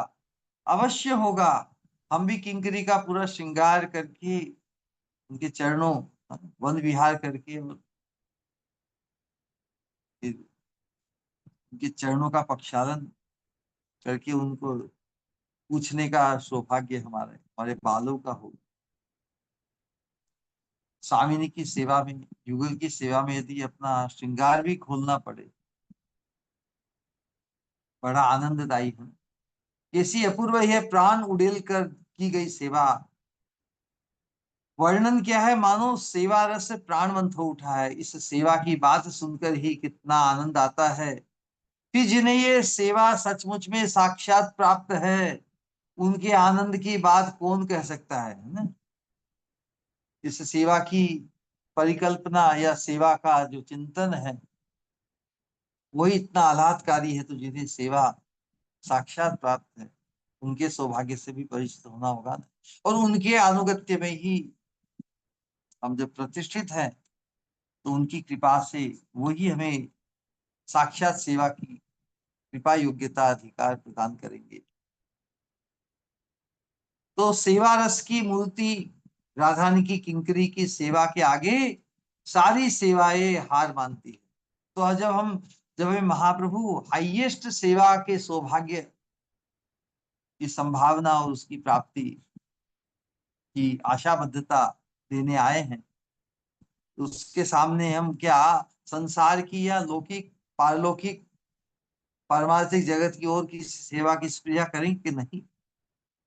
लेकिन साधक अवस्था में हम साधकों के लिए दैन्य भाव में अपने आप को रखना बहुत आवश्यक है। नहीं तो ऐसा हम क्योंकि ऐसा अनुशीलन करते हैं और ऐसी इच्छा करते हैं तो हम श्रेष्ठ हो गए, जैसे हमें साक्षात सेवा की प्राप्ति होगी। भले हमें सुख का अनुभव होता है, हम भी अपने आप को किंकरी मानते हुए ये सेवा सौभाग्य, इसकी स्पृहा, इसकी आशाबद्धता हमारे हृदय में बनती है, क्योंकि हम जिनके अनुगत्य में है उन्हें ये सौभाग्य प्राप्त है। तो आदर्श के अनुगत्य में हम जब तक प्रतिष्ठित रहेंगे पूर्ण श्रद्धा के साथ, तो ये साक्षात सेवा भी हमें प्राप्त होगी। लेकिन जब तक ये प्राप्त न हो जाए तब तक हमें अपने आप को बद्ध ही मानना चाहिए, वंचित ही मानना चाहिए। अभावग्रस्त अवस्था को हमें प्राप्त करना है। यदि सौभाग्य का श्रवण करके अनुशीलन करके ये हमें ऐसा मान लिया कि हमें तो ये प्राप्त हो गई, तो अभावग्रस्त अवस्था का हमें अनुभव नहीं होगा। तो वर्तमान में हम अभावग्रस्त की अनुभव करें। अभावग्रस्त तभी जब हमारे हृदय में उस सेवा सौभाग्य को प्राप्त करने का भाव, मंजरी होने का भाव जागृत हो जाएगा, तभी हम अभावग्रस्त अवस्था का अनुभव वर्तमान में करेंगे। तो अभावग्रस्त अवस्था को उपलब्ध करने के लिए ही इस प्रकार के आवेश में हम अपने आप को दैन्य मानकर कि मुझे जैसा हतभाग्य जीव ऐसे महाप्रभु के युग में ऐसे आचार्य महाजनों को पाकर भी उनके अनुगत्य को उनके अनुगत्य का अवसर पाकर भी ऐसे दुर्लभ युगल सेवा सुख का कोई संधान नहीं पाया, मुझसे बहुत दूर है। महाप्रभु हमें कहते हैं ना कि कृष्ण हमसे बहुत दूर, बहुत दूर, ऐसा अनुभव करना चाहिए। ऐसा नहीं कि Krishna is with in my reach. हाँ, युगल तो मेरी रीच में ही है, मैं तो निकुंज मंदिर की के चिंतन में ही बैठी हूँ, तो युगल तो मेरे विद इन माई रीच। अरे जब अभावग्रस्त अवस्था में वो बहुत दूर प्रतीत होंगे, और जो चीज बहुत दूर प्रतीत होती है उसी के प्रति तो चुंबकीय आकर्षण तो होता है। कोई वस्तु बहुत करीब हो, जैसे प्राप्त ही हो गई, उसके प्रति चुंबकीय आकर्षण नहीं होता हमारा। घर की मुर्गी दाल बराबर जो कहते हैं ना। लेकिन जब किसी वस्तु की दिव्यता से हम परिचित हो गए, उसका एहसास होने भी लगा, लेकिन जब तक उसकी साक्षात प्राप्ति नहीं होती तब तक अभावग्रस्त अवस्था हमारी बनी रहेगी। इसलिए हम कभी ऐसा नहीं मान ले कि हम सब कुछ प्राप्त कर लिया, क्योंकि जब तक स्वरूप की पूर्ण जागृति नहीं होती तब तक उसकी अनुभूति हमें नहीं होगी। इसलिए स्वरूप के जागरण के लिए ही हमारा पूरा प्रयास है। तो स्वरूप का जागरण कब होगा? जब इस अनुशीलन के माध्यम से सतत उस स्वरूप की स्मृति को धारण करते हुए जो हमारे इस पंचभौतिक वर्तमान देह में, देह का जो आवेश वही प्रचंड है ना, वो प्रचंड आवेश जब शिथिलता को प्राप्त करेगा, देह का जो प्रचंड आवेश, उसके अंतर्गत ही वास्तव में साधकों के लिए जो परम त्याज्य है, परम अस्पृश्य है, वो क्या है? संसार की लाभ पूजा प्रतिष्ठा। भक्तों के लिए तो अस्पृश्य ही है ना। लाभ पूजा प्रतिष्ठा रूपी शुक्री विष्टा, हमारे शास्त्रों के शुक्रेर विष्टा, सुअर का विष्टा। सुअर क्या खाता है? विष्टा ही खाता है ना। और वो विष्टा खा के उसका विष्टा, तो वो तो परम परम त्याज्य न, परम परम क्या बोलते हैं, विभत्स। विष्टा तो अपने आप में ही त्याज्य है, विष्टा का भी विष्टा बनकर जो, तो शुक्र का विष्टा, ये जो संसार के लाभ पूजा प्रतिष्ठा रूपी सुकरी विष्टा, जब तक इनमें, इनके साथ हमारा संबंध बना रहता है, उनमें आवेश किंचित भी बना रहता है, तब तक स्वरूप का जागरण पूर्ण नहीं, क्योंकि इनमें ही मत रहा है ना। संसार की लाभ पूजा प्रतिष्ठा के प्रति हमारा आवेश प्रबल बना रहा। तो दिव्य अनुशीलन के माध्यम से जब ये जो जड़ आवेश, जब ये शिथिल होगा, जब छूटेगा, कैसे छूटेगा? महत कृपा को छोड़ और कोई रास्ता नहीं। तो महत की दिव्यता का है एहसास कि महत किस प्रकार, कितने कितने धन्य है, कितने दिव्य है। महत के जीवन में लाभ पूजा प्रतिष्ठा की आकांक्षा का कोई कल्पना नहीं, स्पर्श नहीं। इस प्रकार उनकी दिव्यता का एहसास जितना हमारा बना रहेगा, तो हम भी उस आवेश से मुक्त होते चले जाए। हम सबको आदर्श की आवश्यकता है। आदर्श जब सामने हमारे होगा, आदर्श की स्मृति, आदर्श की दिव्यता का चिंतन जितने प्रमाण में हमारा बढ़ता चला जाएगा, हमारी खुद की व्यक्तिगत साधना से उतना लाभ नहीं होगा। उसमें तो हमारी योग्यता का आवेश ही बढ़ेगा कि हम इतने श्रेष्ठ हो गए। जब हम श्रेष्ठ, जिनकी हम अनुगत हैं, जिनके उनकी श्रेष्ठता का सतत एहसास हमें होता रहेगा, तो हम फिर इस निकृष्ट लाभ पूजा प्रतिष्ठा रूपी शुक्री विष्टा में जो हमारी मत्तता, उससे हम छूट पाएंगे। इसलिए ये हमारा जो रागानुग भक्ति है, अनुगत्य धर्म को ही जो शुद्ध करेगा। यादृशी यादृशी श्रद्धा सिद्धि भवती तादृशी। दूसरी योग्यता हमें इस दिव्य आवेश को नहीं देगा। अनुगत्य धर्म से ही हम इस दिव्य अवस्था को प्राप्त करेंगे, दिव्य योग्यता को अर्जित करेंगे। तो कहा महत कृपा को छोड़ कोई रास्ता नहीं। इन महाजनों की, इन महाशक्तिशाली महावाणियों के अनुशीलन से साधक के प्रति उनकी करुणा उतर आएगी। अरे ये इतना प्रयास कर रहा है, महाप्रभु के मनोभिष्ट को स्थापित करने के लिए महाप्रभु के पार्षद बनकर जो प्रयास इन महापुरुषों ने किया है, उनके प्रयास को सफल करने हेतु जब उनके इन उद्गारों का, इन लालसाओं का अनुशीलन करेंगे, इन लालसाओं को अपनी लालसा बनाने के लिए हम आतुर बनेंगे, तो उनकी करुणा हमारे हृदय में उतर आएगी, संक्रमण हो जाएगा उनकी कृपा का। उनकी कृपा से, उस संक्रमण से हमारे हृदय की जो कामना मलिन चित्त है, वो निर्मल हो जाएगा। कृष्ण इच्छा के अतिरिक्त, कृष्ण कामना के अतिरिक्त, कृष्ण तेर इच्छा वासनाएं दूर होगी, और हमारी जो सहज स्वरूप के अनुरूप, और विशेष रूप से भावोल्लास रति के अंतर्गत जो लालसा है, कौन सी लालसा? युगल चरणारविंद की सेवा की लालसा, स्वामिनी की इशारे को पाने के लिए उनके अंतरंग बनने की लालसा,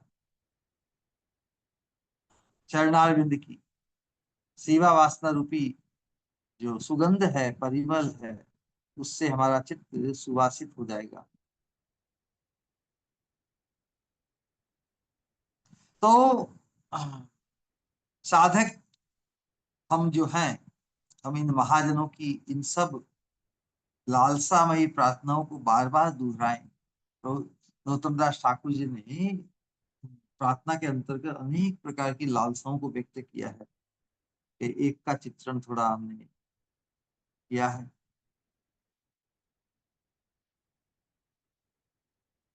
तो यही चित्रण, यही चिंतन हम बढ़ाएं, महाजनों की इन सब लालसामयी प्रार्थनाओं को बार बार दोहराएं। इनके श्रवण कीर्तन और चिंतन से लीला स्मरण का अधिकार प्राप्त होता है। देखिए, हमें और कोई अपनी मनगढ़ंत कल्पनाएं करके अपनी श्रेष्ठ या कुछ अपनी विशेषता को स्थापित नहीं करना है। इनके अनुगत्य से ही हम सब, इनकी अनुगत्य से ही सब कृपा रूपे हमें प्राप्त हुआ है। इनकी विशेषता जब तक हमारे चित्त में छाई रहेगी, तभी हम भगवान की दृष्टि में, युगल की दृष्टि में, योग माया की दृष्टि में विशेष बन जाएंगे। लेकिन जो खुद की विशेषता में आत्म केंद्रित हो जाता है, वो ऑर्डिनरी बन जाता है। वास्तव में आत्म केंद्रितता ही हमें ऑर्डिनरी बनाए रखी है। हमारा केंद्र, हमारा केंद्र तो ये महत् पुरुष, इन आचार्यों की दिव्यता का एहसास, इनकी दिव्यता का सतत स्मरण ही हमें आत्म केंद्रितता रूपी दोष से मुक्त कर देगा। एक साथ हम स्वकेंद्रित और पर केंद्रित नहीं हो सकते। तो जब जो दिव्यता, जो दिव्यता को प्राप्त है, उनमें हम आत्म केंद्रित होंगे, तभी हम उनकी दृष्टि में विशेष बन जाएंगे। विशेष बनकर ही है तो हम उनकी पसंद बनेंगे ना। यमे वैशे वृणुते तेन लभ्य तस्यैष आत्मा विवृणुते तनुसा। तो साधक को जागृत इस बात में होना है कि हम भगवान की जब तक पसंद नहीं बनते, तब तक हमारा चयन नहीं होगा, उस मार्ग में हमारा ट्रांसफर नहीं होगा। जब तक हम आत्म केंद्रित बने रहेंगे अपनी विशेषता को लेकर, तब तक हम अनधिकारी अयोग्य ही बने रहेंगे। जब हमारे सामने आदर्श की दिव्यता का चिंतन सतत बने रहेगा, इन आचार्यों की दिव्यता का सतत स्मरण हमें बने रहेगा, तो उनके सापेक्ष में हम अपने आप को तुच्छ ही मानेंगे, है ना। उस माध्यम से ही, इस प्रकार के श्रवण कीर्तन करते हुए उनकी दिव्यता का एहसास सतत हमारे चित्त में बना रहे, तो जो अभिलाषा उन्होंने व्यक्त की है, जो चिंतन उन्होंने प्रकट किया है युगल का निकुंज मंदिर में, इनके श्रवण कीर्तन और चिंतन से हमें भी लीला स्मरण का अधिकार प्राप्त होगा। और जो वरदान, जो सौभाग्य हम अनुभव करेंगे, तो जिनसे ये सौभाग्य हमें प्राप्त हुआ है, क्या उनका विस्मरण कर पाएंगे? जिनके इतने फेवर, जिनसे हमें इतने फेवर मिले हैं, हमें क्या मिला है इस अनुगत्य धर्म से, इन महत् पुरुषों के अनुगत्य से हमें क्या मिला है, उसका आकलन हम जितना बढ़ता जाएगा हमारे चित्त में, तो क्या हम उनको भूल पाएंगे जिनसे ये सौभाग्य हमें उपलब्ध हुआ है? तो इनके श्रवण कीर्तन और चिंतन से लीला स्मरण का अधिकार प्राप्त होता है हमें, और अपनी सिद्ध देह का चिंतन और अधिक स्पष्ट होगा। सिद्ध देह का चिंतन, हम अपने आप को किंकरी मानने लगेंगे, तो जिनके अनुगत्य से हमें अपने किंकरित्व का एहसास हुआ है, क्या उनको हम, उनको हम नजरअंदाज कर पाएंगे? उनको अपने से निकृष्ट मानेंगे या अति उत्कृष्ट मानेंगे? तो इस प्रकार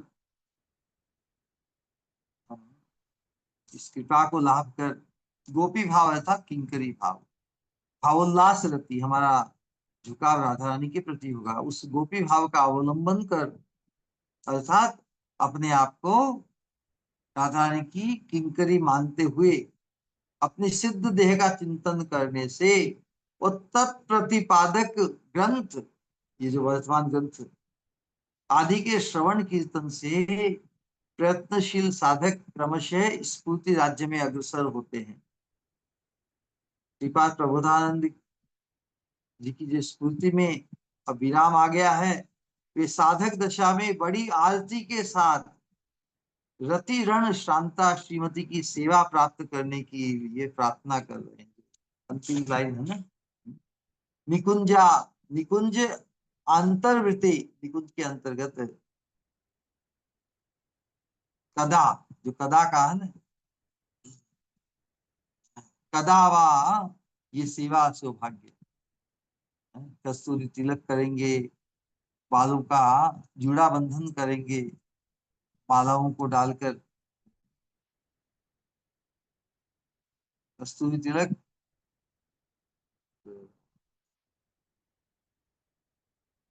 केशों को बांधना, मुक्ताहार जो टूट गया है उनको वापस, उनको गूंथना, हार बनाकर उन्हें पहनाना और कस्तूरी तिलक आदि करना, ये कब मेरा सौभाग्य प्राप्त होगा, स्फूर्ति में विराम आने पर उसी अभिलाषा को व्यक्त किया। तो इसी अभिलाषा को हम भी व्यक्त करते हुए अपनी वाणी को हम विश्राम देते हैं।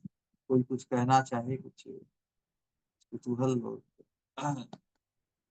अपने अनुभव में क्या लाभ और कुछ विडंबना, कुछ शेयर करना चाहे, अपना अनुभव व्यक्त करें।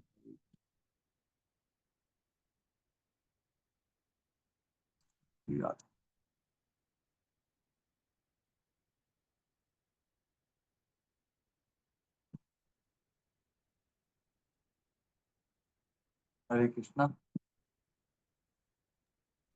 प्रणाम श्री गुरु। हरे कृष्णा।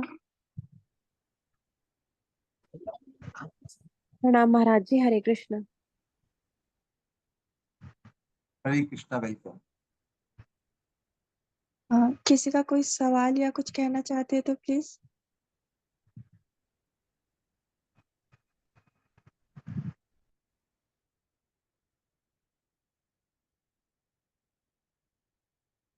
हरे कृष्णा कृष्ण कृष्ण हरे हरे, हरे राम राम राम राम हरे हरे।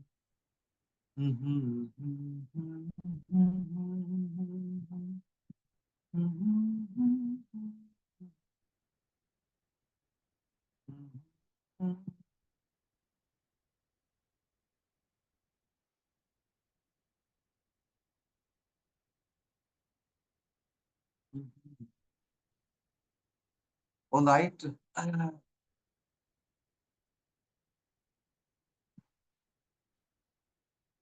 गौर प्रेमानंदी।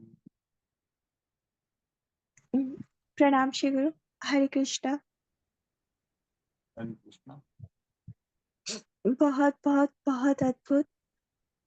वैसे आज मैं पूरा ठीक से सुन नहीं पाई, लेकिन फिर भी जितना भी श्रवण किया, हर बार की तरह जो स्वामिनी का जो एहसास जो आपने उड़ेला, जो किंकरियों का सौभाग्य जो आप बताते हो, वो सही में वो सही में हृदय में वो एहसास मानो मानो उसका उसे पनपाने लगता है। लालसा हुई तो नहीं, पर वो लालसा हो हो जाए, ये आकांक्षा आपकी अमृतवाणी से मानो हृदय में रोपित होने लगता है। जो बीच में आपने वो स्लाइटली बंगाली मिक्स जो छंद जो श्रृंगार का आप कह रहे थे, वो इतना अद्भुत लग रहा था। उसकी हर एक वर्डिंग्स और खास करके आपकी अमृतवाणी से, आपकी आवाज में, और वो जो बोलने का वो जो स्टाइल, वो इतना अद्भुत लग रहा था। मानो कितना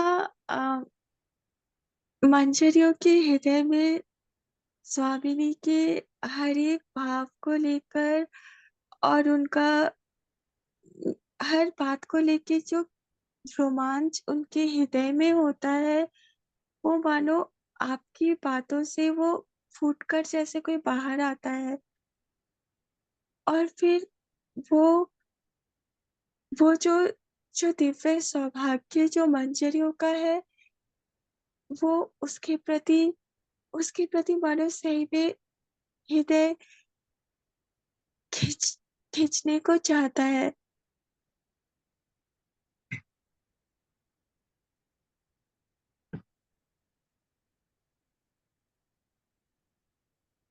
सच बोलूं तो जो दिव्य एहसास जो राधे श्याम का आप करवाते हो, मानो हर बार हर बार एक अद्भुत दर्शन उनका करवाते हो।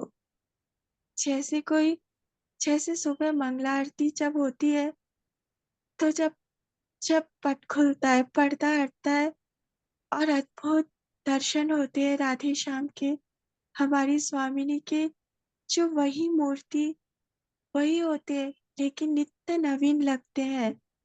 हर श्रृंगार में हर हर रोज मानो हर एक श्रृंगार आभूषित होता है उनसे लगकर। तो वो जो अद्भुतता होती है, मानो हर बार जब आप कहते हो, तो वही जैसे लगता है जैसे कोई वही नित्य नवीन हर बार एक ऐसी लीला का दर्शन करवाते हो आप, जिसमें इतने एहसास भरे होते हैं, इतना सौंदर्य भरा होता है, इतना प्रेम भरा होता है, जिसकी कल्पना भी हम नहीं कर सकते हैं। जैसे आप आते हो, जैसे मंगला आरती का पर्दा खुलता है ना, वैसे ही मानो आप हर बार एक-एक लीलाओं में से एक-एक पर्दा उठाते हो और उसमें जो उसके अंदर जो दिव्य रत्न की जो चकमकाहट जो छुपी हुई है, उसे मानो इस तरह से आँखों के सामने लाते हो कि बस ऐसा लगता है कि उसे देखते ही रहो, महसूस करते ही रहो। फिर सच पूछो तो फिर वो जो एहसास दिव्य रत्न का चकमकाहट की आप करवाते हो, तब जो पत्थर होते हैं, वो वो महसूस होने लगते हैं कि हाँ, कितना अंतर है पत्थर में और इन दिव्य रत्नों में, या आर्टिफिशियलिटी जो आर्टिफिशियल स्टोन होते हैं उसमें और ये रियल स्टोन में आर्टिफिशियल जो आनंद में, और जो ये सही में जो आनंद का स्रोत आप लेकर आते हो, उसमें जितना भी कहूँ उतना कम लगता है। पर फिर भी ऐसा लगता है कुछ कहती जाओ, पर सच पर एक बात तो बोलूँगी फिर, आपने स्वामी जी को देखने का नज़रिया ही दे दिया और स्वामी जी को देखने का नज़र और उनसे पहचान करवा के मानो एक ऐसी अनमोल पूंजी दे दी है,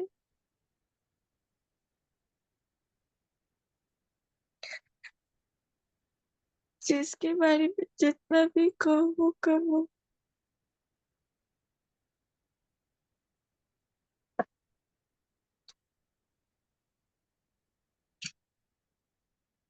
हर एक बात के लिए आपका कोटि-कोटि धन्यवाद श्री गुरु। तो धन्यवाद शब्द इज नेवर एवर सफिशिएंट। प्रणाम। हरे कृष्ण। साधकों के लिए एक बात ही हमेशा क्रिटिकल रही, क्योंकि हम प्राय साधक की बद्ध अवस्था, अनेक प्रकार की साधना, अनेक प्रकार के स्तरों से गुजरते आए हैं ना, तो एक स्थिति होती है, एक नेचुरल बद्ध अवस्था में किसी से श्रेष्ठ बनने की, है ना? लेकिन हम जिस श्रेष्ठता को लक्ष्य कर रहे हैं, सभी तो राधा रानी के की एक चॉइसेस किंकरी बनेंगे। हम सभी को तो गोल्ड मेडल मिलने वाला है। ये चीज बहुत क्रिटिकल होगी, क्योंकि हमारा जो आज तक का अनुभव साधक के रूप में वही रहा है कि हम श्रेष्ठ साधक बन जाए तो हम compete भी या कंपेयर भी वर्तमान में हमारी जो इस शरीर को लेकर जो हमारी संसार में, समाज में, परिवार में या आध्यात्मिक माहौल में भी, इंस्टीट्यूशन के अंतर्गत हम एक दूसरे की जो प्रतीति है वो कोई दिव्य स्वरूप को लेकर नहीं है। हम एक दूसरे को कोई दिव्य रूप में नहीं देख पाते। इस मंजरी भाव की उपासना में तो जो भी साधक हैं, they are all would be gold medalist. वैसा दर्शन, वैसा चिंतन, वैसी दृष्टि हमारी अन्य साधनाओं के अंतर्गत जो सहपाठी है, हमारे जो साधक है दूसरे, ऐसा नहीं हो पाता। क्योंकि ये जो मंजरी भाव की उपासना का जो ये अनुशीलन है, इसमें हम अपने आप को मंजरी मानकर, मंजरी होकर ही इस चिंता में आगे बढ़ सकते हैं। तो हम यदि यदि मैं अपने आप को मंजरी मानता हूं तो बाकी सबको मैं मंजरी मान के ही सही व्यवहार कर पाऊंगा। मैं अपने आप को मंजरी मानूं और दूसरों को मंजरी नहीं मानूं तो फिर मुश्किल होगी ना, फिर वही गलती हो जाएगी। इस साधना में जो भी संलग्न हो रहे हैं वो खुद को तो मंजरी माने, बाकी जो इस साधना में, इस अनुशीलन में, इस सत्संग में संलग्न है वो भी अपने आप को, वो दूसरों को भी मंजरी ही माने, तभी हम न्याय कर सकेंगे। जो उदाहरण हम देते हैं कि जो जो राजकुमार है, he is a king in the making ना। राजकुमार ही तो एक अवस्था को पाकर योग्यता अर्जित करके राजा बनेगा ना। उसी प्रकार हम जो साधक, हमारी स्थिति जो अपरिपक्व अवस्था है, वही पक्व होकर, परिपक्व होकर कैंकर्तु को प्राप्त हो जाएगी। तो जो अपक्व अवस्था में दूसरे साधक हैं, हम वो भी, उनको भी हम मंजरी रूप उस पोटेंशियल में ही देखें, क्यों नहीं? राजकुमार को सभी राजा जैसा आदर नहीं देते क्या? देते हैं ना। उसी प्रकार ये जो हम जो अपक्व अवस्था में हैं, इनको भी हम पोटेंशियली परिपक्व या मंजरी रूप में ही देखें, तो हमारा जो परस्पर का जो व्यवहार है बहुत उत्कृष्ट हो जाएगा। संसार में तो साधकों के बीच में भी कोई एक उन्नत अवस्था, पद, पूजा, प्रतिष्ठा को प्राप्त है, लेकिन इस मार्ग में तो सभी वुड बी गोल्ड मेडलिस्ट है, कोई वंचित नहीं होने वाला है। तो हम सामाजिक, पारिवारिक या माहौल या परस्पर जो अलग अलग जो रोल मिला है साधकों को, उससे हम प्रभावित ना होके किसी को हम श्रेष्ठ मानकर फिर उसकी देखा देखी करना चाहे, उसके समकक्ष होना चाहे, उससे आगे बढ़ना चाहे। हम सबका तो एक ही लक्ष्य है, एक ही गोल है, राधा रानी का कैंकर्यत्व। तो दूसरे भी उसी लक्ष्य को प्राप्त करने के लिए अग्रसर है, और हम भी उनसे प्रेरित होकर उसी लक्ष्य को, हमारा लक्ष्य किसी के जैसा नहीं बनना है, हमें तो केवल राधा रानी के कैंकर्यत्व को प्राप्त करना है, हमें तो राधा रानी की किंकरी बनना है। क्योंकि हम राधा रानी की किंकरी है ऐसा मानते हैं ना, मानते हैं, तो फिर जो मानते हैं वही उपलब्ध करना चाहेंगे ना। तो मानते हुए भी अभी उपलब्ध होना बाकी है, लेकिन उस आवेश को, उस धारणा को, उस मान्यता को सतत जागृत रखना है। राधा रानी की किंकरी बनने के पहले ही हम अपने आप को किंकरी मानते हैं तो एक प्रकार मिथ्या अभिमान माना जाएगा ना। लेकिन ये मिथ्या अभिमान ही इस परमार्थ के मार्ग में, इस रागानुगा भक्ति में हमें परम सिद्धि प्रदान करेगा। जिसकी धारणा ही नहीं बनेगी, जो हम मानेंगे ही नहीं कि हम राधा रानी की किंकरी है, तो बनेंगे कैसे? मानना ही होगा, हमें अपने ही स्वरूप में प्रतिष्ठित होना ही होगा। स्वरूप में प्रतिष्ठित होंगे तभी तो स्वरूप के अनुरूप रूप की प्राप्ति होगी, कंकिरत्व की प्राप्ति होगी। इसलिए इस मार्ग में हम एक दूसरे को प्रोत्साहित करते हुए, एक दूसरे के पोटेंशियल हम एक दूसरे को मंजरी मानकर ही, मंजरी भाव में देख कर ही हम एक दूसरे को प्रोत्साहित करेंगे और एक दूसरे के सजातीय बनकर द्रुत गति से आगे बढ़ जाएंगे। जब सजातीय संग मिलता है तो हमारी जो गति में द्रुतता आ जाती है, जैसे जल का प्रवाह थोड़ा होके बड़ा होके तो बनता है ना, उसी प्रकार जितना सजातीय संग हमारा प्रशस्त होगा उतना ही हम द्रुत गति से वो आवेश हमारा बढ़कर हम आगे बढ़ेंगे। ऑल राइट देन, बोलिए हरे। अच्छा पूजा कहो। हरे कृष्णा श्री गुरु, कोटि कोटि प्रणाम। बहुत ही सुंदर अद्भुत सत्संग जो स्टार्टिंग में आप बता रहे थे कि हमें मतलब किस तरह से ढलना है, ढलान से उतरना है ताकि हम खिंकरित को प्राप्त कर सके। बहुत सुंदर। और श्री गुरु जो आप हमेशा बताते हैं ना कि everybody would be gold medalist, और भगवान का, राधा रानी का प्रकाश रूप। तो मतलब मैं मेरा एक अनुभव शेयर करना चाहती हूँ। जब श्री गुरु में आई थी आपके दर्शन करने इच्छलकरण जी, तब हर एक जन को मतलब ऐसा लग रहा था कि श्री गुरु आप मतलब कैसे बताऊं, राधा रानी की मंजिल और इतने मतलब केवल और केवल उन्हीं के हैं। जैसे मेरी बेटी हर्षिता को भी ऐसा लगा श्री गुरु उन्हीं उसी के हैं बस केवल। हर एक को, हर सखी को देख रही थी, उसके आंखों में आंसू थे, प्रेम प्रेम के अश्रु थे। तो हर एक को यही प्रतीत हो रहा था कि आप केवल उन्हीं के हैं।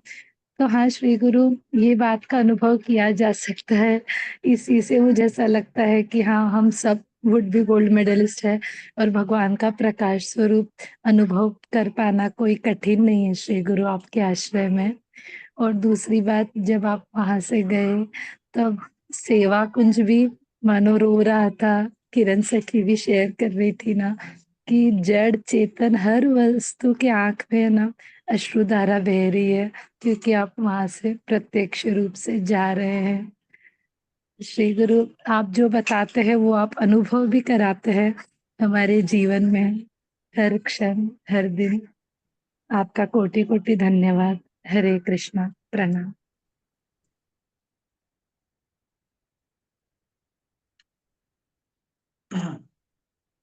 क्योंकि जो दिव्य अनुभूति सब्जेक्टिव है, इसको ऑब्जेक्टिवाइज नहीं किया जा सकता। लेकिन जिसे सब्जेक्टिव अनुभूति होती है उनके बीच में वो शेयर के कॉमन कर सकते हैं। अपनी अनुभूति को हम दूसरों की, जिनकी हो जाती है वो सजातीय बन जाते हैं, तो जिनकी नहीं होती उनसे हम अपेक्षा नहीं कर सकते। ये बहुत व्यक्तिगत प्रतीति होती है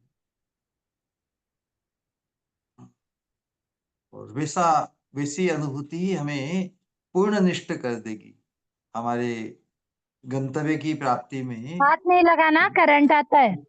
उसमें हमें पूर्ण आशाबद्धता में स्थापित कर देगी। ये जो आशाबद्धता है, that will take us all the way, वो हमें ठेठ तक पहुंचा देगी। मुझे निश्चित राधा रानी का कैंकर्यत्व प्राप्त होगा, क्योंकि मैं राधा रानी की किंकरी हूँ। मुझे राधा रानी का कैंकर्यत्व अवश्य प्राप्त होगा, क्योंकि मैं जिनके अनुगत में है, जिनके अनुगत्य में हूँ, उन्हें वो प्राप्त है। ये अटूट श्रद्धा ही हमारी सिद्धि का सोपान है। जिसने इसे उपलब्ध कर लिया उसे बाकी और कुछ उपलब्ध करना बाकी नहीं रहा। इसी के सहारे ये देह की यात्रा ही पूर्ण होकर उस दिव्य चिन्मय जगत में हमें हमारा प्रवेश करा देगी। कृपा से ही है ना। तो जिस कृपा स्रोत से हम संलग्न हुए हैं उसको नहीं छोड़ना है, उसकी रक्षा करनी। निताई गौर प्रेमानंदे। हम सब 3 बार हरे कृष्णा महामंत्र का उच्चारण करेंगे। हमारे प्रिय श्री गुरु के सम्मान में प्रियता और पूज्यता के भाव के साथ।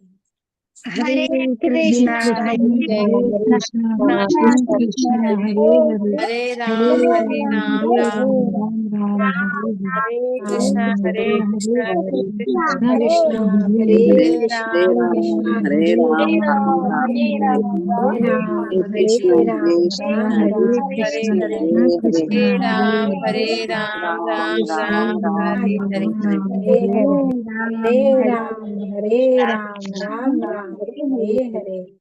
हरे राम राम कृष्णा हरे कृष्णा कृष्ण कृष्ण हरे हरे हरे राम राम राम हरे हरे हरे कृष्णा कृष्ण कृष्ण हरे हरे हरे राम राम राम हरे हरे।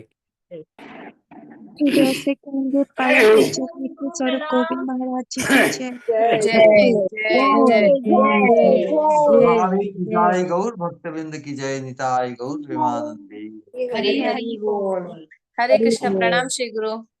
हरे कृष्णा हरे कृष्णा प्रणाम श्री गुरु। हरे कृष्णा प्रणाम श्री गुरु। कृष्णा प्रणाम श्री गुरु। हरे हरे कृष्णा कृष्णा प्रणाम श्री गुरु। स्वामी निताई गौर हरे प्रेमानंदे। कृष्णा श्री गुरु प्रणाम। हरे तो आज कृष्णा प्रणाम एकादशी और सोमवार एक साथ हो गया, उसके लिए क्या करना है? हरे नक्की कृष्णा। कल अनाउंस से कुछ करना है? कल रहेगा ना श्री गुरु?